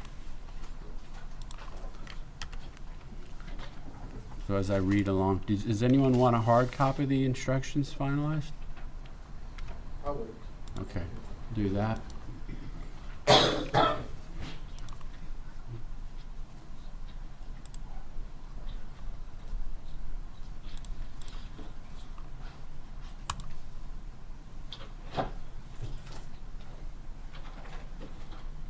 What I'll do tomorrow too is, it's my normal practice in reading the instructions to explain the verdict form. I won't do that. I'll read them the verdict part, but I'll explain the verdict form to them after your arguments tomorrow before they go back, because it's normally, that's the purpose of that. You're about to go back and deliberate. Also,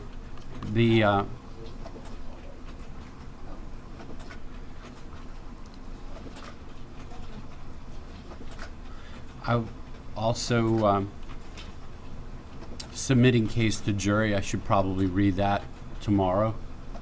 So I'll just stop at single defendant, multiple counts.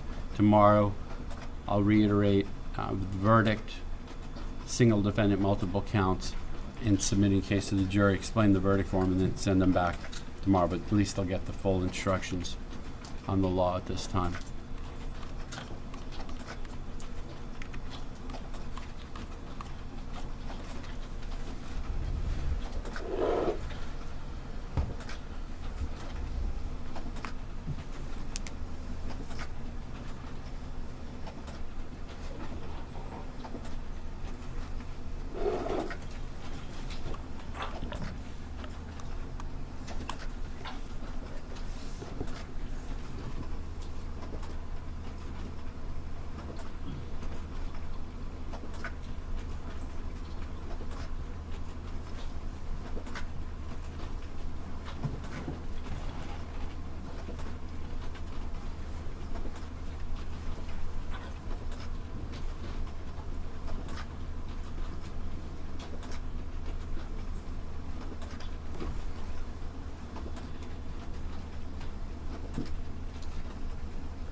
Here's a copy for each side, hard copy. And let's bring out the jury and I'll instruct them. Do ask those who are here in the audience, you're free to remain, but you must remain during the whole instructions. I don't want people coming in and out of the courtroom while I'm instructing the jury on the law.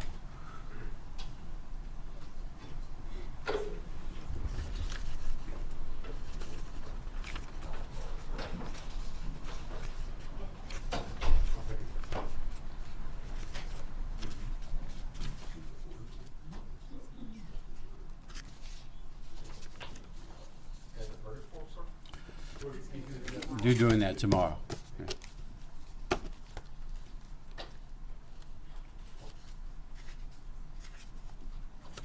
Unless you just want to forego your closing arguments altogether. No? Unless you're gonna defend me on the Right. I think I'd urge you to do your closing argument.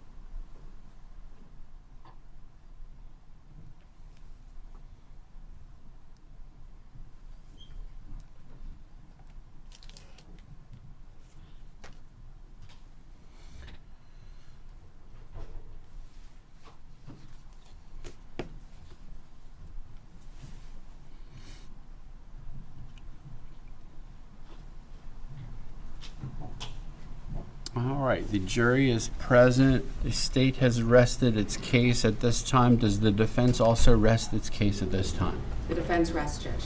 Ladies and gentlemen of the jury, both sides have now rested their case.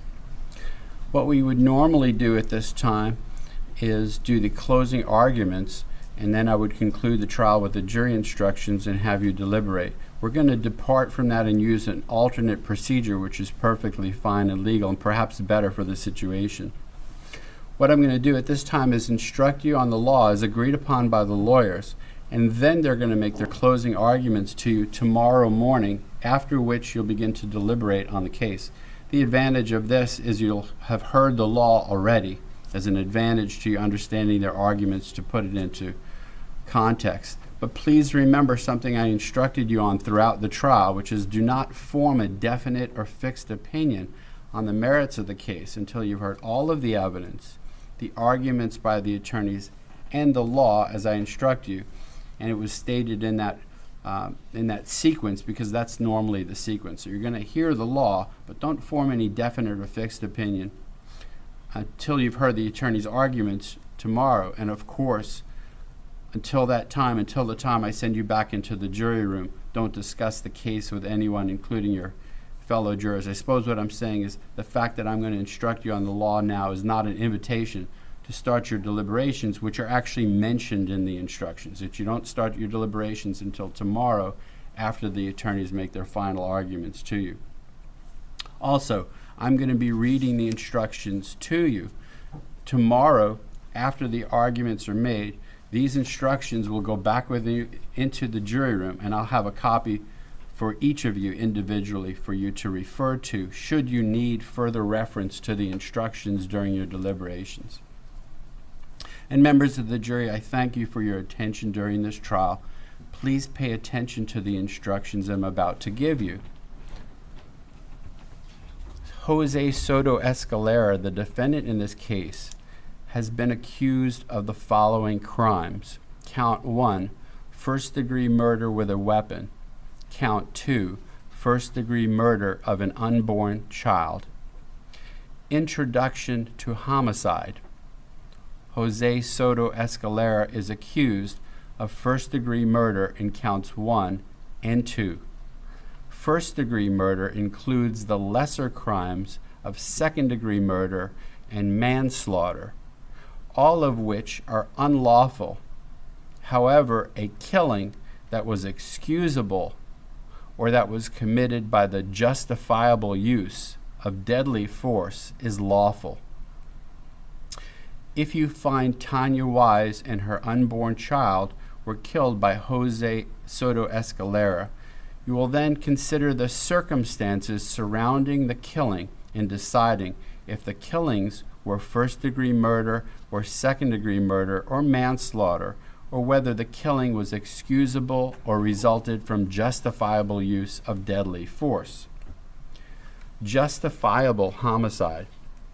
The killing of a human being is justifiable homicide and lawful if necessarily done while resisting an attempt to murder or commit a felony upon the defendant, or to commit a felony in any dwelling house in which the defendant was at the time of the killing.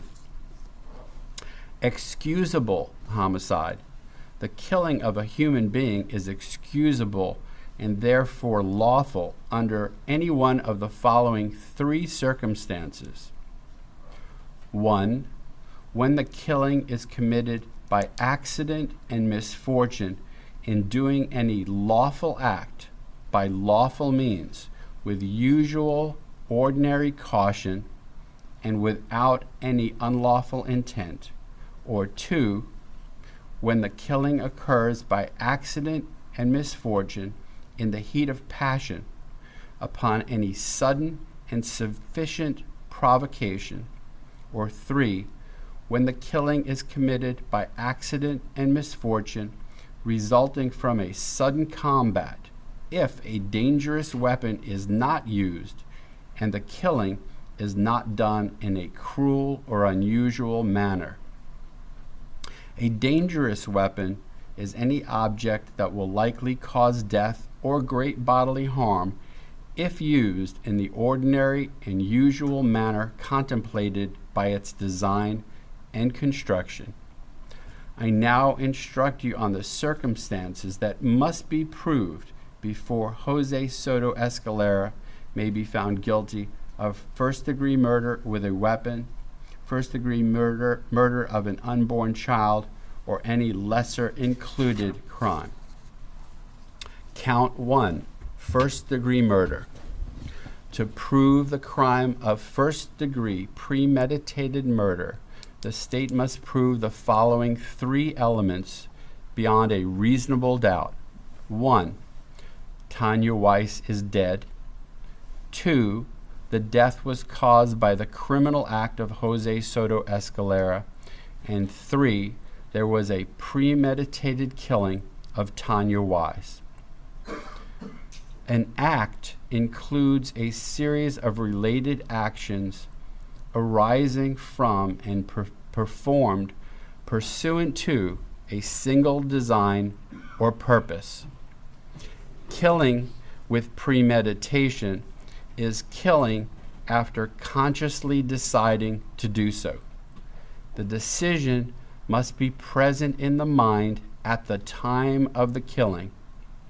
The law does not fix the exact period of time that must pass between the formation of the premeditated intent to kill and the killing. The period of time must be long enough to allow reflection by the defendant. The premeditated intent to kill must be formed before the killing. The question of premeditation is a question of fact to be determined by you from the evidence. It will be sufficient proof of premeditation if the circumstances of the killing and the conduct of the accused convince you beyond a reasonable doubt of the existence of premeditation at the time of the killing. An issue in this case is whether Jose Soto-Escalera did not act with a premeditated design to kill because he acted in the heat of passion based on adequate provocation.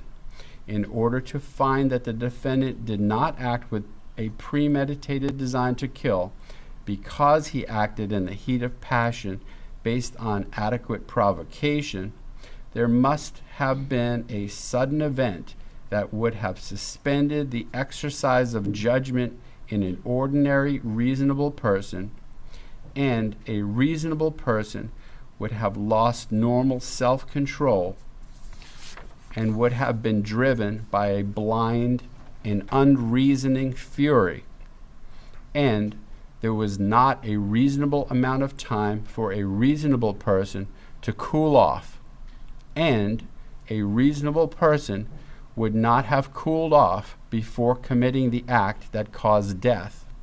And Jose Soto-Escalera was in fact so provoked and did not cool off before he committed the act that caused the death of Tania Wise. If you have a reasonable doubt about whether the defendant acted with a premeditated design to kill because he acted in the heat of passion based on adequate provocation, you should not find him guilty of first-degree premeditated murder. If you find that Jose Soto-Escalera committed first-degree murder, and you also find beyond a reasonable doubt that during the commission of the crime he personally carried, displayed, used, threatened to use, attempted to use a weapon, you should find him guilty of first-degree murder with a weapon. A weapon is defined as any object readily capable of inflicting bodily harm if used in the ordinary manner contemplated by its design and construction, or any other object that was used to inflict bodily harm. If you find that Jose Soto-Escalera committed first-degree murder, but you are not convinced beyond a reasonable doubt that he personally carried, displayed, used, threatened to use, attempted to use a weapon, then you should find him guilty only of first-degree murder. Count 2, first-degree murder of an unborn child. To prove the crime of first-degree murder of an unborn child, the state must prove the following two elements beyond a reasonable doubt. 1, Jose Soto-Escalera caused the death of the unborn child of Tania Wise by killing Tania Wise, and 2, Jose Soto-Escalera's killing of Tania Wise was first-degree murder, as I have instructed you in count 1. Unborn child means a member of the species Homo sapiens at any stage of development who is carried in the womb. When there are lesser included crimes, in considering the evidence, you should consider the possibility that although the evidence may not convince you that the defendant committed the main crime of which Jose Soto-Escalera is accused, there may be evidence that the defendant committed other acts that would constitute a lesser included crime. Therefore, if you decide that the main accusation has not been proved beyond a reasonable doubt, you will next need to decide if the defendant is guilty of any lesser included crime.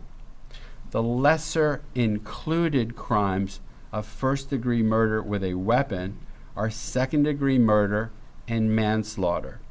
The lesser included crimes of first-degree murder of an unborn child are second-degree murder of an unborn child and manslaughter of an unborn child.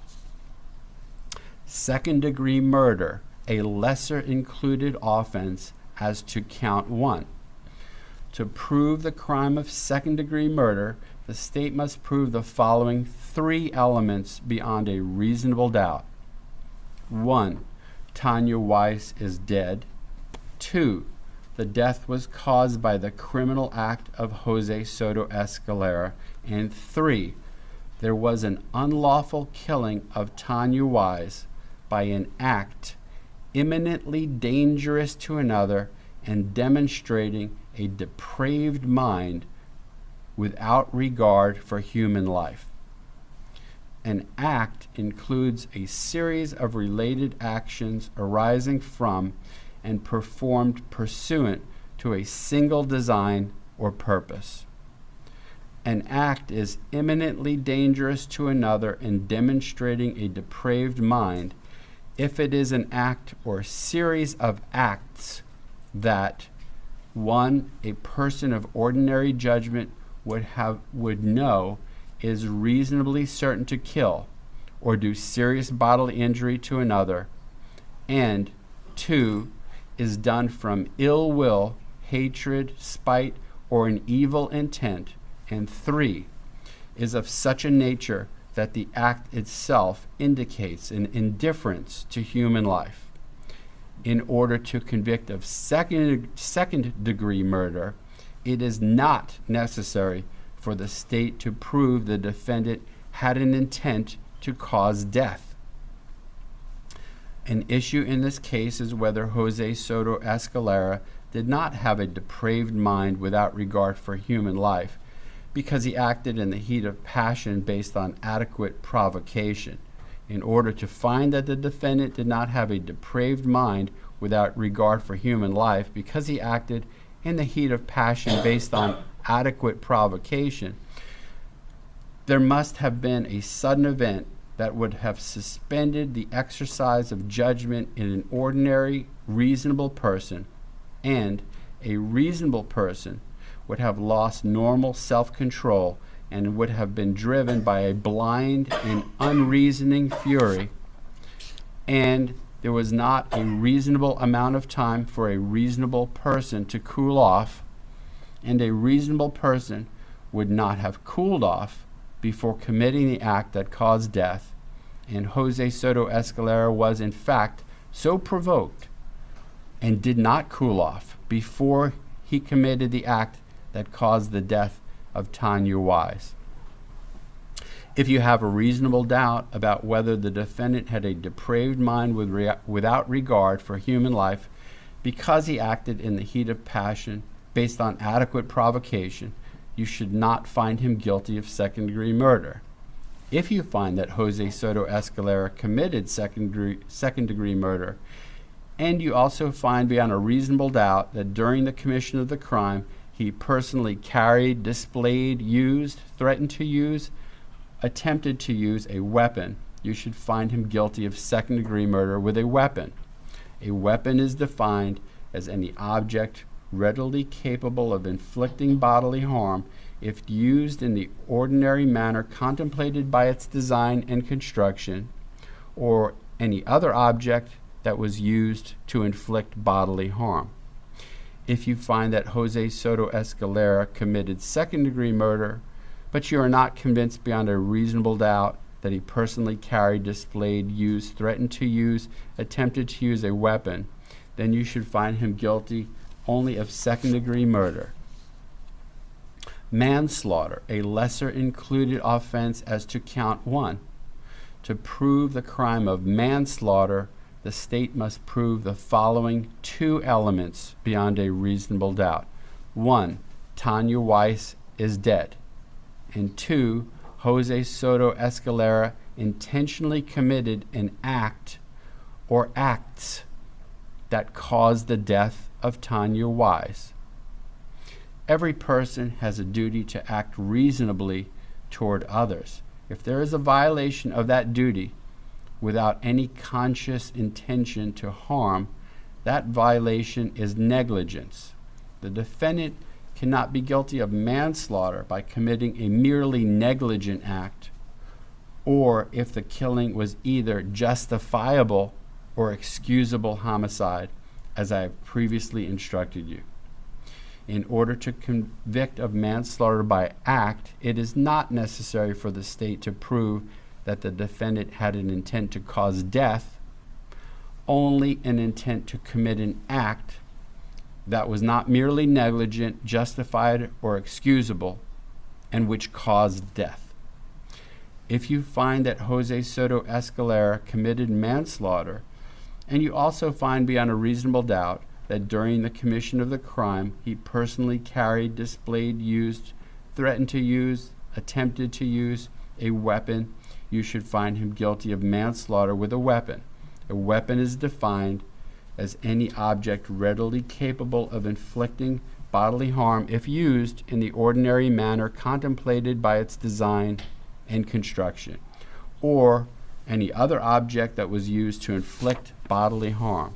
If you find that Jose Soto-Escalera committed manslaughter, but you are not convinced beyond a reasonable doubt that he personally carried, displayed, used, threatened to use, attempted to use a weapon, then you should find him guilty only of manslaughter.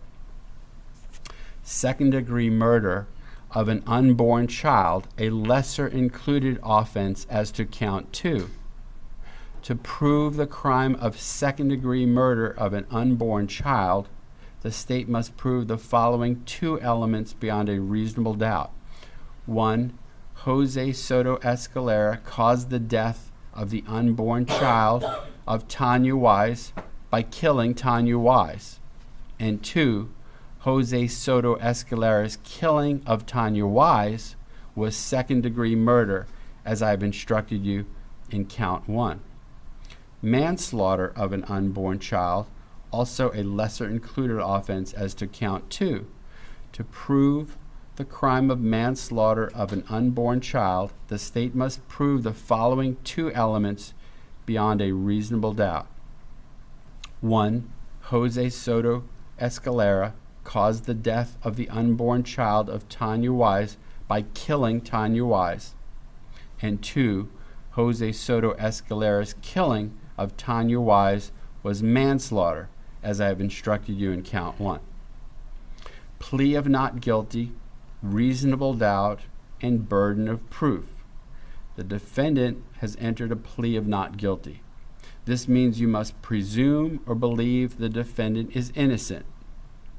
The presumption stays with the defendant as to each material allegation in the information through each stage of the trial, unless it has been overcome by the evidence to the exclusion of and beyond a reasonable doubt.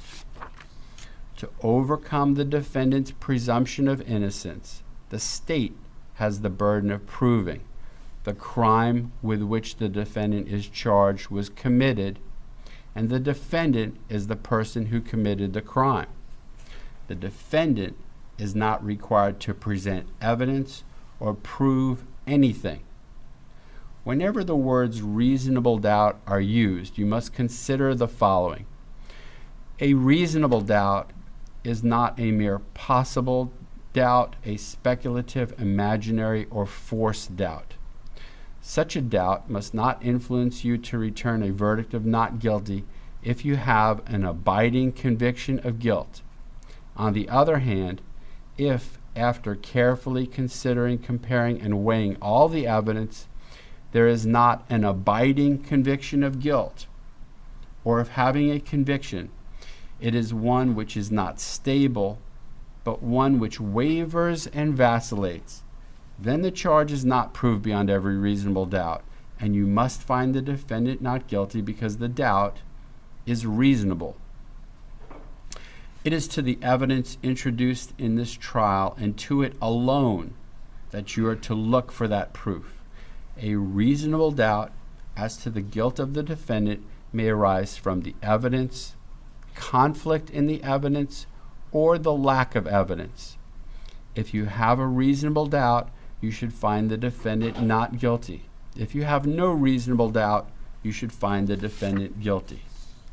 Weighing the evidence. It is up to you to decide what evidence is reliable. You should use your common sense in deciding which is the best evidence and which evidence should not be relied upon in considering your verdict. You may find some of the evidence not reliable or less reliable than other evidence. You should consider how the witnesses acted as well as what they said. Some things you should consider are, did the witness seem to have an opportunity to see and know the things about which the witness testified? Did the witness seem to have an accurate memory? Was the witness honest and straightforward in answering the attorney's questions? Did the witness have some interest in how the case should be decided? Does the witness's testimony agree with the other testimony and other evidence in the case? Has the witness been offered or received any money, preferred treatment, or other benefit in order to get the witness to testify? Did the witness at some other time make a statement that is inconsistent with the testimony he or she gave in court?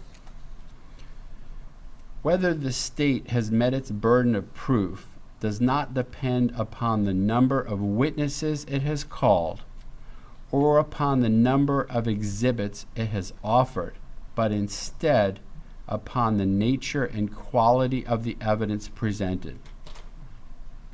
The fact that a witness is employed in law enforcement does not mean that his or her testimony deserves more or less consideration than that of any other witness.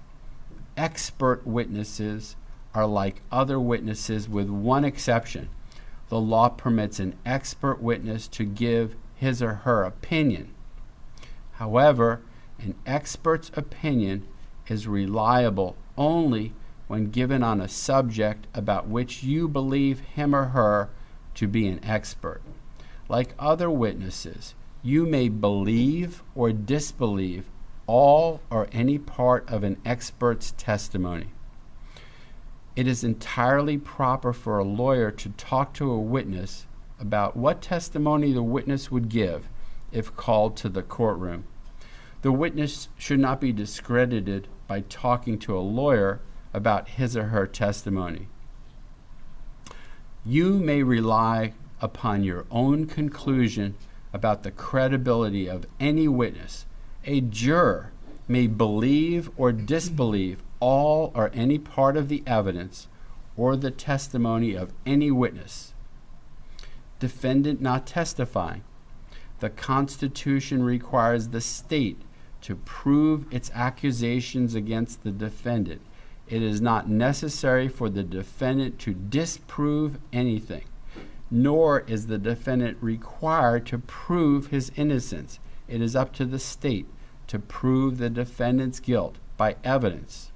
The defendant exercised a fundamental right by choosing not to be a witness in this case. You must not view this as an admission of guilt or be influenced in any way by his decision. No juror should ever be concerned that the defendant did or did not take the witness stand to give testimony in the case.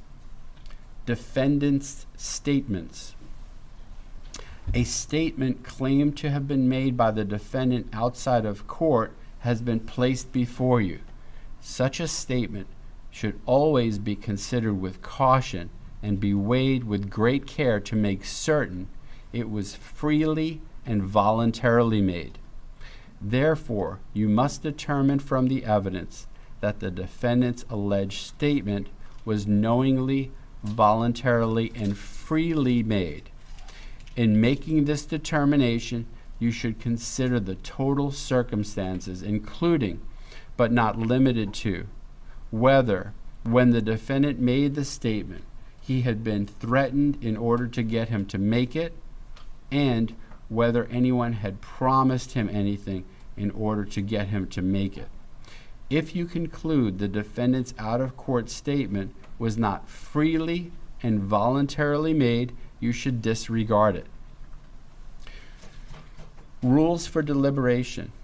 These are some general rules that apply to your discussion. You must follow these rules in order to return a lawful verdict. You must follow the law as it is set out in these instructions. If you fail to follow the law, your verdict will be a miscarriage of justice. There is no reason for failing to follow the law in this case. All of us are depending upon you to make a wise and legal decision in this matter. This case must be decided only upon the evidence that you have heard from the testimony of the witnesses and have seen in the form of the exhibits and evidence and these instructions. This case must not This case must not be decided for or against anyone because you feel sorry for anyone or are angry at anyone. Remember, the lawyers are not on trial. Your feelings about them should not influence your decision in this case. Your duty is to determine if the defendant has been proven guilty or not in accord with the law. And counsel, I'm striking that next sentence in this particular case. Whatever verdict you render, start over with that sentence. Little tongue twisters here. Whatever verdict you render must be unanimous. That is, each juror must agree to the same verdict. Your verdict should not be influenced by feelings of prejudice, bias, or sympathy. Your verdict must be based on the evidence and on the law contained in these instructions. Cautionary instruction. Deciding a verdict is exclusively your job. I cannot participate in that decision in any way. Please disregard anything I may have said or done that made you think I preferred one verdict over another. Verdict. You may find the defendant guilty as charged or guilty of such lesser included crimes as the evidence may justify, or not guilty. If you return a verdict of guilty, it should be for the highest offense on the verdict form for each count that has been proved beyond a reasonable doubt. If you find that no offense has been proven beyond a reasonable doubt, then of course your verdict must be not guilty. The verdict must be unanimous. That is, all of you must agree to the same verdict. Only one verdict may be returned as to each crime charged. The verdict must be in writing, and for your convenience, the necessary verdict form has been prepared for you. And tomorrow, after the arguments, I will show you the verdict form and explain it to you before I send it back with you for your use. Single defendant, multiple counts. A separate crime is charged in each count of the indictment, and although they have been tried together, each crime and the evidence applicable to it must be considered separately and a separate verdict returned as to each. A finding of guilty or not guilty as to one crime must not affect your verdict as to the other crime charged. The last instruction is submitting the case to the jury, which I'm going to do with you tomorrow. So after the arguments are concluded, I'm going to reread to you the few of the last pages here before I submit the case to you. That concludes the instructions at this time. Tomorrow we will reconvene at 8:45 in the morning, just as we did today. Remember, I cannot overly emphasize, you have not heard the arguments of the attorneys. Don't form any definite or fixed opinion about the merits of this case at this time. The same rules that govern your conduct remain in effect. Of course, in abundance of caution, please remember, avoid any exposure to any extrajudicial information. Don't talk to anyone.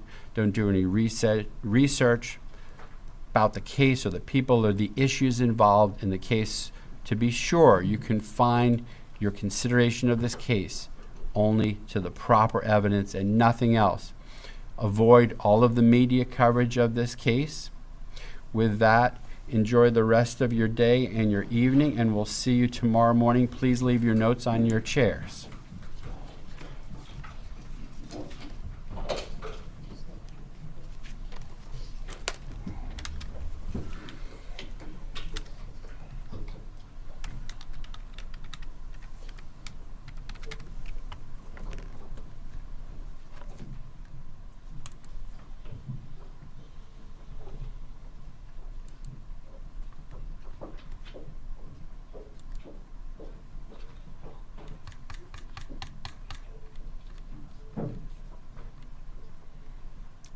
Jury has exited. Before we break, let's take a look at the verdict form as well, just to be sure there's no objections to that.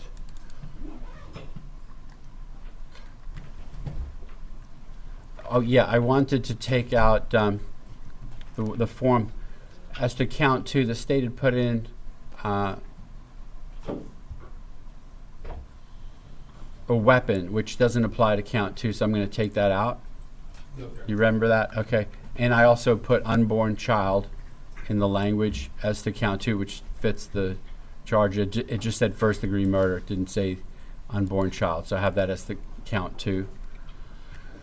And it is still September, so that's correct on the verdict form, right? And so right now the verdict form says what was that?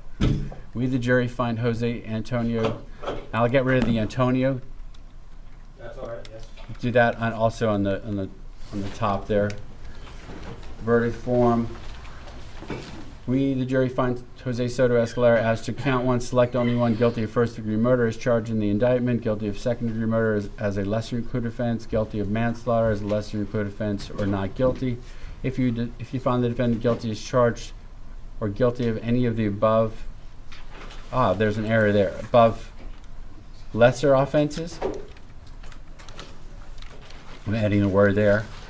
You must next determine if any of the following has been proved beyond a reasonable doubt. Check yes if proved beyond a reasonable doubt. Check no if not proved beyond a reasonable doubt. During the commission of the offense, the defendant did carry, display, use, threaten to use a weapon, or attempt to use any weapon, yes or no. Count 2, select only one. Guilty of first-degree murder of an unborn child as charged in the indictment. Guilty of second-degree murder of an unborn child, a lesser-included offense. Guilty of manslaughter of an unborn child, a lesser-included offense. Not guilty. So say we all. This blank day of September 2025 for a person. So that looks good. I'll print out a few copies of that to give to you all and for myself here. And anything else before we break from the case? From the state?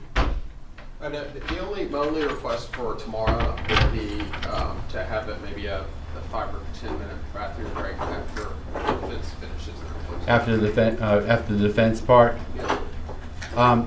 Well, that reminds me of another issue. So what we should do for the bailiffs, take the lunch order of the jury as soon as possible, because they're going to be here for lunchtime for sure. Are we still using roots or whatever? Chick-fil-A, I think. Oh, there you go. That's less offensive to the jurors than the other miserable food that we were offering them, like some kind of sprouts and something. So that's good. Let's take their order so that it's there and we get the lunch, because it's going to be right about lunchtime that we're going to submit the case to them. And as far as the bathroom break, that's perfectly fine. In fact, Miss Minton, if you want one after they get finished too, I'm just kind of giving you a wink and a nod, and we'll do that as well. All right, and so if there's nothing else, how about this? Maybe this is a good time to check over the evidence that be absolutely sure there's nothing going back that shouldn't. They've already locked it up. Oh, okay. Well, I mean, I'm open it back over, you can look in the box, because the box is really, and it's not gonna take that long. I can pull it out. There's not that much. Just to avoid calamity, the items that are not fully admissible, you know, that we've done those, I forget, 1/6, exactly, 170, 183. which are not going back to the jury. But if they did, is there any request for a laptop to go back to view other stuff? There's not, so we're kind of doubly safe. Even if it goes back accidentally, they can't view it anyway because they don't have electronic. Well, no, I take that back. The defendant's interview. And the defendant's surveillance videos are going back there. Right, so we need to will be have a laptop. extra cautious to make sure that those don't go back. And the other item that's not, just make sure the other items that are not into evidence do not go back into the jury room, because there's several that were marked that are not into evidence, right? Yeah. I'm gonna strike that. You all caught that? It was good, Johnny, on the spot. The sentence that I said was, I decide the sentence. Well, no, well, Judge, why do we spend 2 weeks in death qualification? We're not supposed to have it in there. Yeah, right. So that was a good catch by me. I'll strike that and reprint the instructions for myself and for the jury. All right, and then we'll be adjourned until tomorrow morning at 8:45. Thank you.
weighing part after. There's not a huge amount of instructions, so it won't take that long to do them.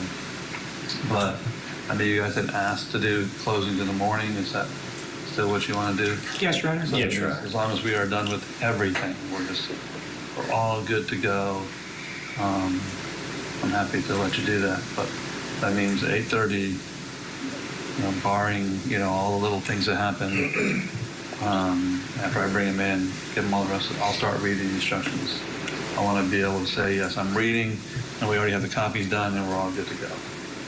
So, Yes, sir. Mr. Swilley, I do want to remind you of something that's very important, is that you have a right to testify in this case. you also have a right not to testify. Do you understand both of your rights? Yes, I did. Obviously, they're opposing rights. You have to choose one or the other. Do you understand that? Yes. I want you to make sure that you understand that the choice is yours. I certainly want you to discuss your choice with your attorney, and you don't need to at this time tell me what your choice is. Okay. But I want you to understand that the choice is yours and yours alone. Nobody can force you to testify, and nobody can force you to not testify. Do you understand that? Yes, sir. Do you agree that if somebody has forced you to make a decision, you will let me know that? Yes, sir. So that by the time you make a decision, which will probably be, you know, and it's got to be basically before your attorney rests Right. the case. Okay, so you're free to go back and forth, do whatever you want, but once your attorney says we rest and the evidence is closed, we're pretty much forestalling any more evidence. Yes, sir. So you have to make a decision. But I want you to understand the decision is yours Yes, and sir. yours alone. You understand that? Yes, sir. I appreciate that. Okay. Are we ready for the jurors? Bring them back.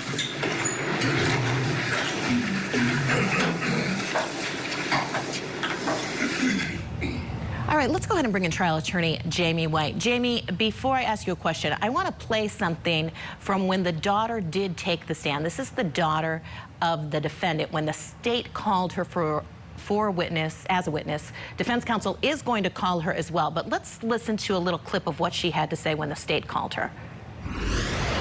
After Tim died, did your dad ever tell you that he needed more money or the life insurance from Tim? Yes. Okay. How many times did he say that? I feel like quite a few. Quite a few times? All right. What would he say? I can't remember exactly. There's just different times. It would be like, we just need to get the life insurance money or something. All right. Did he ever talk about the mortgage on the house, if he could afford that without the life insurance? Yes, I don't think he could afford it without it. All right, Jamie, and so she also was testifying, too, that her father had told her to lie about his whereabouts. As I mentioned, defense counsel is also going to call her as a witness. What would you try to get out of her from a defense perspective? So she was at the home during this time, and I believe they were watching a movie together. So we just heard the argument for judgment of acquittal, and what the state was saying is that the defendant had access. Well, there also was somebody else there. So what would you try to get out from her from a defense's perspective? Well, I guess, first of all, I'm not sure why they didn't try to do some of this on cross-examination, but I suspect they're going to try to soften the issue of money.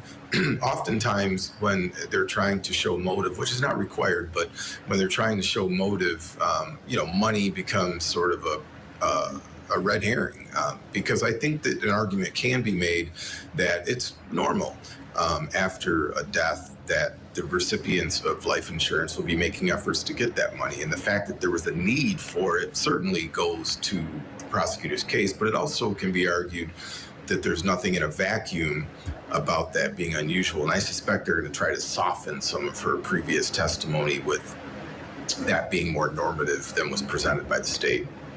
Yeah, we'll have to see exactly what takes place in that situation. But, I mean, Jamie, this is just another one when, again, mentioning the judgment for acquittal, you just hear a lot of evidence. The judge was saying not a lot of direct evidence, but a big circumstantial case, which is important. We don't have a lot of time, but circumstantial evidence is good enough. Yeah, it's actually an equivalent to direct evidence. The juries don't always see it that way, but they will get a jury instruction that tells them exactly that. And they got that in the opening jury instructions as well. Yeah. All right, Jamie, thank you so much. The daughter is coming up next. Stay with us. Coming up, the defense calls that daughter to the stand. Stay with us.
Dozens of quotes in a few clicks. You cut out the middleman so you can cut your bill in half. Go to Insurify.com and save up to 50% on your car insurance.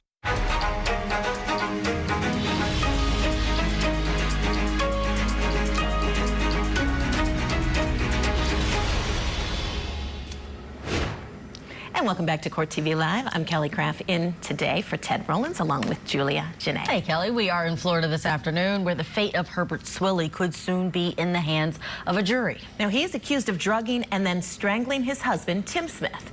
This is to death back in 2023. And prosecutors say that Swilley then moved Smith's body to an apartment that they owned. And they say that he staged the scene to make it look like it was a sexual encounter with a stranger gone wrong. Let's get you back into the courtroom now. The defense has called their first witness, Herbert Swilley's daughter, Jordan, who lived with the couple. Thank you for being here again this morning. Of course. After Tim Smith's death, did you continue to live at the marital home for a period of time? Yes. Okay. And was it after your dad's arrest for this case that you moved out of the marital home? Yes. Okay. During that period of time that you remained in the marital home after Tim Smith's death, was there any point in time where crime scene investigators from the sheriff's office came to process the marital home for evidence? After his arrest or before? Before your dad's arrest, after Tim Smith's death? Yes. Okay. What did they come and do? They came and took photos. Okay. And that was on the day that Tim Smith's body was discovered, correct? Yes. Beyond coming to the marital home and taking pictures, did they do anything else? I believe they took medications. That was on the same day they took pictures? Yes. Did they ever do anything with the white work truck that your dad had? I'm not quite sure You don't exactly know? what happened now. And after your dad was charged with the murder of Tim Smith, you obtained a durable power of attorney for your father, correct? Yes. All right. And eventually, acting as your dad's agent, you sold the land that that marital home was on to another person. Yes. Okay. And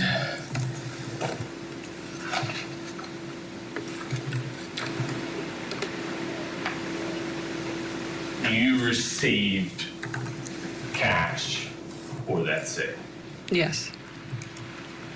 Did you ever indicate to anyone else that you were gifting those parcels of land that comprise the marital home to anyone else and not expecting anything in return?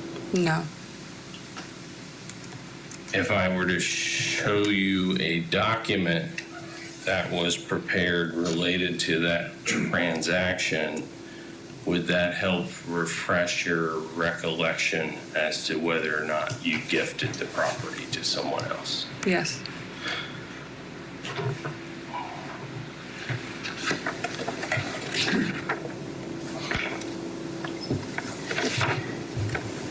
Your Honor, may I approach the witness? Yes, sir. Thank you. Ma'am, I just want you to read over the document and the attached exhibit and let me know if that refreshes your recollection. And take your time.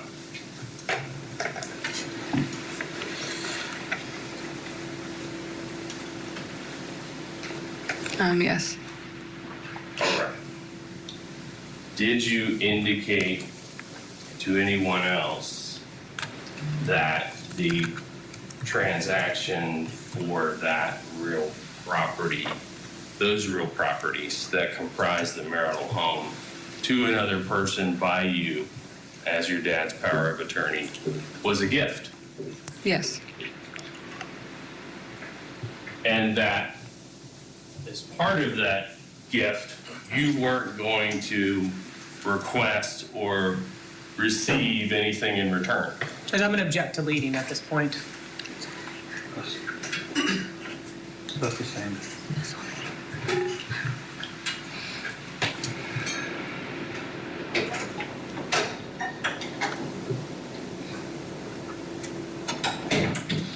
So was it a gift?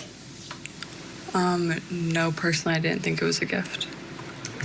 Okay. But that's just how they wrote it in the documents.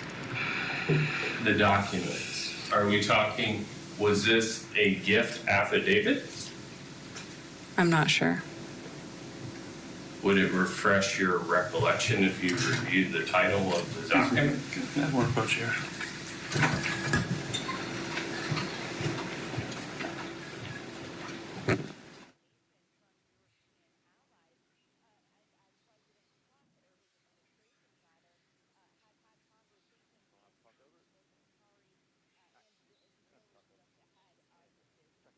Oh, brief sidebar there during the testimony of this daughter being called to the stand again, Kelly. Yeah. I mean, what a difficult position she is in for both sides. I mean, she was a state witness at first, and now she's here technically on behalf of her father. Yeah, and she lived with the men. The victim in this case became her stepfather. I believe she had talked about how her mother and father, who we're taking a look at right there, they got divorced when she was only 4 years old.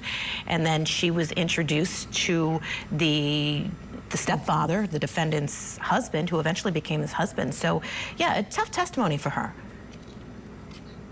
Let's go back in and see if, I think It looks like the sidebar is broken up.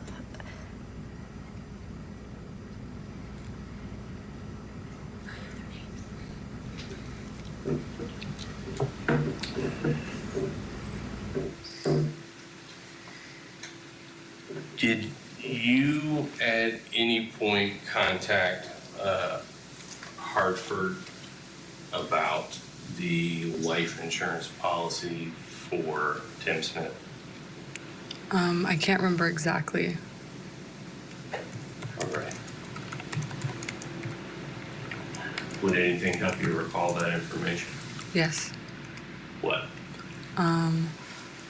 I had a friend that was trying to get me to help figure out if I was a beneficiary or not on it, but we were never sure. And I'm not sure if she ever contacted them or not. Who was that friend? Her name was Susie. Is this an attorney? I believe so. Okay.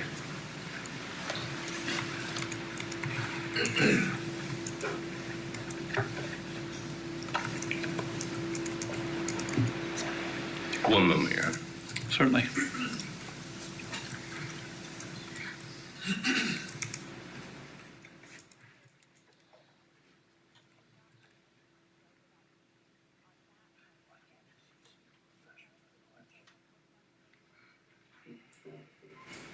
Your Honor, I do not have any additional questions of this witness. I just need to retrieve the document. Thank you. Thank you. Is there any cross-examination? No, Your Honor, I have no questions, and we'd ask that she be excused. All right. Is she excused at this time? Yes, Your Honor. You're excused. Thank you, ma'am. Have a nice day. Thank you. Jordan Swilley there leaving the stand for the second time in this trial against her father. Let's bring in our guest for this hour, see what he thinks about her testimony. From St. Paul, Minnesota, criminal defense attorney and former prosecutor Jack Rice. Jack, would you have asked any different questions of this witness once you had a chance as a defense attorney? Yes, and in fact, I wouldn't have done it in this fashion. I would have done this during cross-examination. She was already on the stand. And sometimes people think about cross-examination that somehow we're limited to what it is that the other side, what the state has already asked. You're not. You can go a lot of different directions, and sometimes you have the ability. But remember, the benefit of cross-examination is it's essentially not them testifying. It's, if you do this right, it's you testifying. These are short, declarative statements where you get to lead somebody down a very particular path. And then to get to your question, I would have done several things. The first being dealing with this issue of the money. Address the money head on. Let's talk about what happens with relationships, and we have a married couple who commingle their resources, and if one of those people die, all of a sudden those resources are actually necessary to contain and continue that lifestyle, because that happens in every single relationship. Secondly, you start dealing with the issue of this document. Imagine during cross-examination, the prosecutor was able to object, and they objected because of something called leading. And what happens in cross-examination is that's what it's all about. It's all about leading. So you want to be able to do that. This was a missed opportunity. It should have been addressed during the state's case. Jack, what do you think about this defendant in this case? Do you think he has a shot? I mean, as the defense attorney, what are you going to argue? You have this surveillance video or these Ring camera footage showing that he was leaving his home during the middle of the night. I mean, you have a lot of stuff here. We heard a lot of the argument during the judgment, motion for a judgment of acquittal. So how would you defend him? These are always hard, aren't they? Especially when you have all of this documentation or when you have video, because juries are looking at that. But it is all circumstantial. And the thing about circumstantial evidence is you'll hear this regularly, it's still evidence. It is, but it makes you, and it requires you to jump to conclusions. And what you need to be able to do is to take each piece of that evidence and start cutting it up. And if you cut it up, you start being able to turn each piece of that evidence. Rather than to look at it collectively, there's actually an approach to take it down one piece at a time, like a domino. And you start getting several of those dominoes to drop. What it does is it could potentially cause the state's case to collapse. So you always have to look at it differently. And I think when you have this, but nothing direct, you have to look at what it is that they do have. Unfortunately, the motive piece is still tied to that money. If you can knock that piece out while it's not an element, the real question becomes, why would somebody kill their husband? We have some issues there. Yeah, a lot of friends who have taken the stand to say there were problems in this marriage. Yeah, some friends who really brought some emotion to this case. Very true. Definitely. Jack, thank you so much. We're going to squeeze in a quick break, but when we come back, we're going to continue to follow this case and see what defense counsel comes up with next. Stay with us. You're watching Court TV, your front row seat for justice. 8.5 months pregnant, a young mother found brutally murdered. To lose a child, there's no words for it. Now the victim's boyfriend, a married father of 4, is charged for the murder of his alleged mistress and her unborn child. That's one of the things that struck me. He was not remorseful. From the first gavel to the final verdict, Court TV takes you inside the South Florida courtroom for this tragic death penalty case. The pregnant mistress murder trial. Live coverage today, only on Court TV.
Will Herbert Swilly testify? We still don't know the answer to that question as we follow this trial in Florida, the dosed and choked murder trial, where the defendant hasn't said yet on the record if he's going to take the stand. The 57-year-old contractor is accused of killing his husband, Tim Smith, and then staging his murder as a sexual encounter gone wrong. Prosecutors claim that Swilly moved Smith's body to this apartment that they've described as something that was used for sexual encounters with other people, and they say that this defendant then poured bleach all around the body.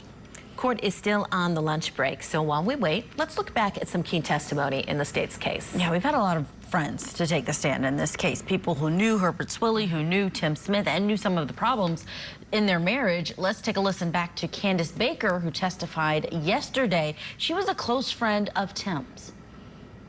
When the defendant reached out to you, what did he say? He's gone. He's gone? Okay.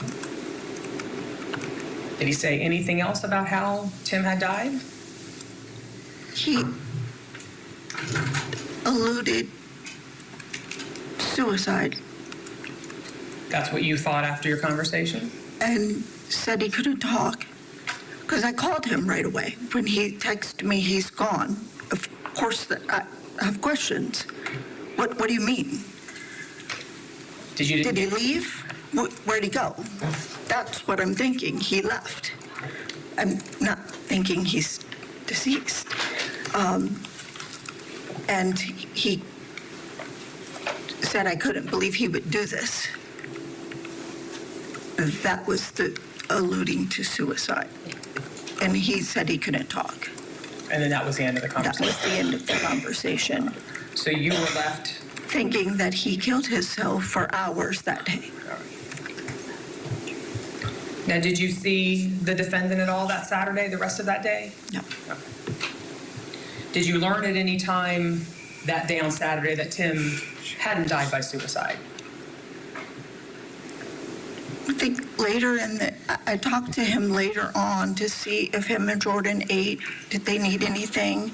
This is Saturday. Saturday. And I think somebody else was bringing food to them, so they didn't need food. And then it wasn't suicide. Did he say it was something else? Said that he was murdered. Were you surprised by that? I was very surprised and had a lot of questions, but it was not to be talked about. And did you ask questions and they weren't answered? And it was not to be talked about. Did he say that? What do you mean was not to be talked about? Explain yes. That. He's dead, he's gone. That's it. All right. So you didn't learn anything else? I did not. All right. I want to move on now to the next day. We're at Sunday, the day after Tim's body was found, March 26th of 2023. Did you see the defendant that day? I did. All right. Where did you see him? At their home. Why did you go to the house? To make sure they were all right. Now, see if they needed food. Okay. Called in the morning. See if they slept. Right. What I could do. Now, when you arrived there, how was the defendant's demeanor? Like it was a regular day. And right when you walked in, did you notice anything unusual when you walked in the front door? As soon as he opened the door, I noticed the huge area rug was missing, and I said, "Where's the rug?" And he didn't answer me. And then we walked a few more steps into the kitchen area, and I noticed the area rug and the huge wooden coffee table was missing from the family room. And I said, where's the rug? Where's the coffee table? And then he said that the dog peed on it. After you noticed that that was missing, and then as well as another rug and table, who else was there? It was just Jordan and Herb. Okay. And what else was happening? And I sat down and I noticed what they were doing. They had the garbage cans from outside, inside the house, two garbage cans.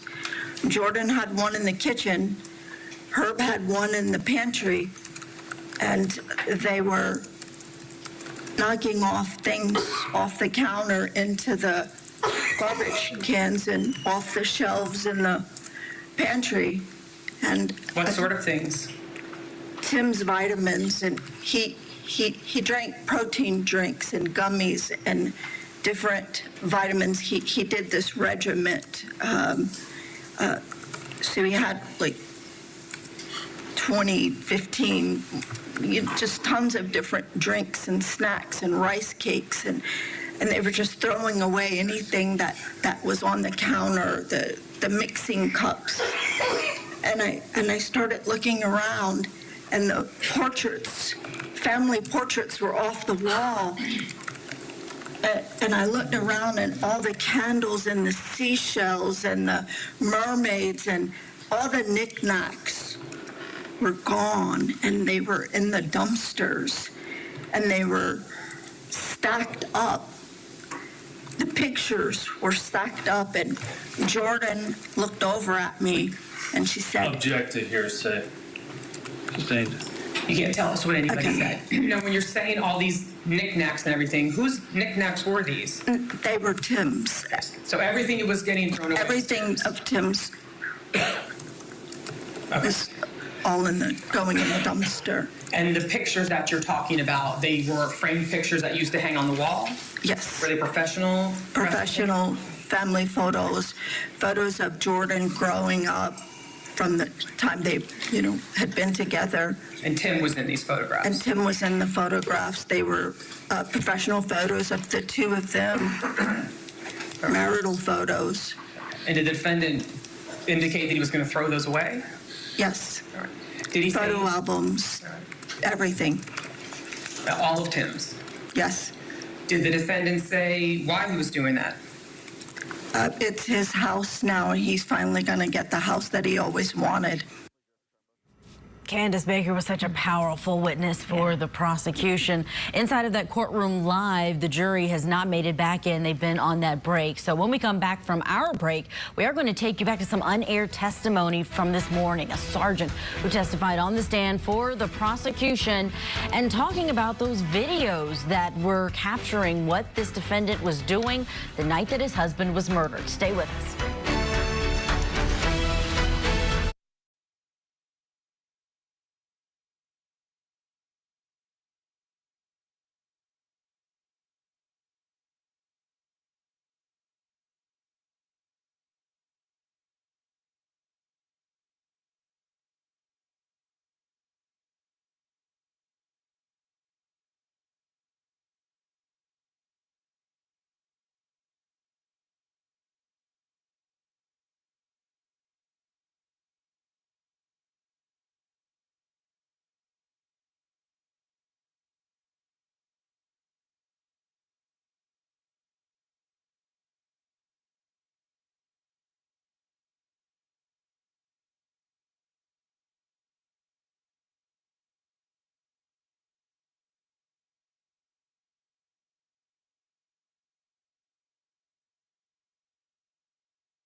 Welcome back to Court TV Live. I'm Kelly Craft, in today for Ted Rollins, along with Julie.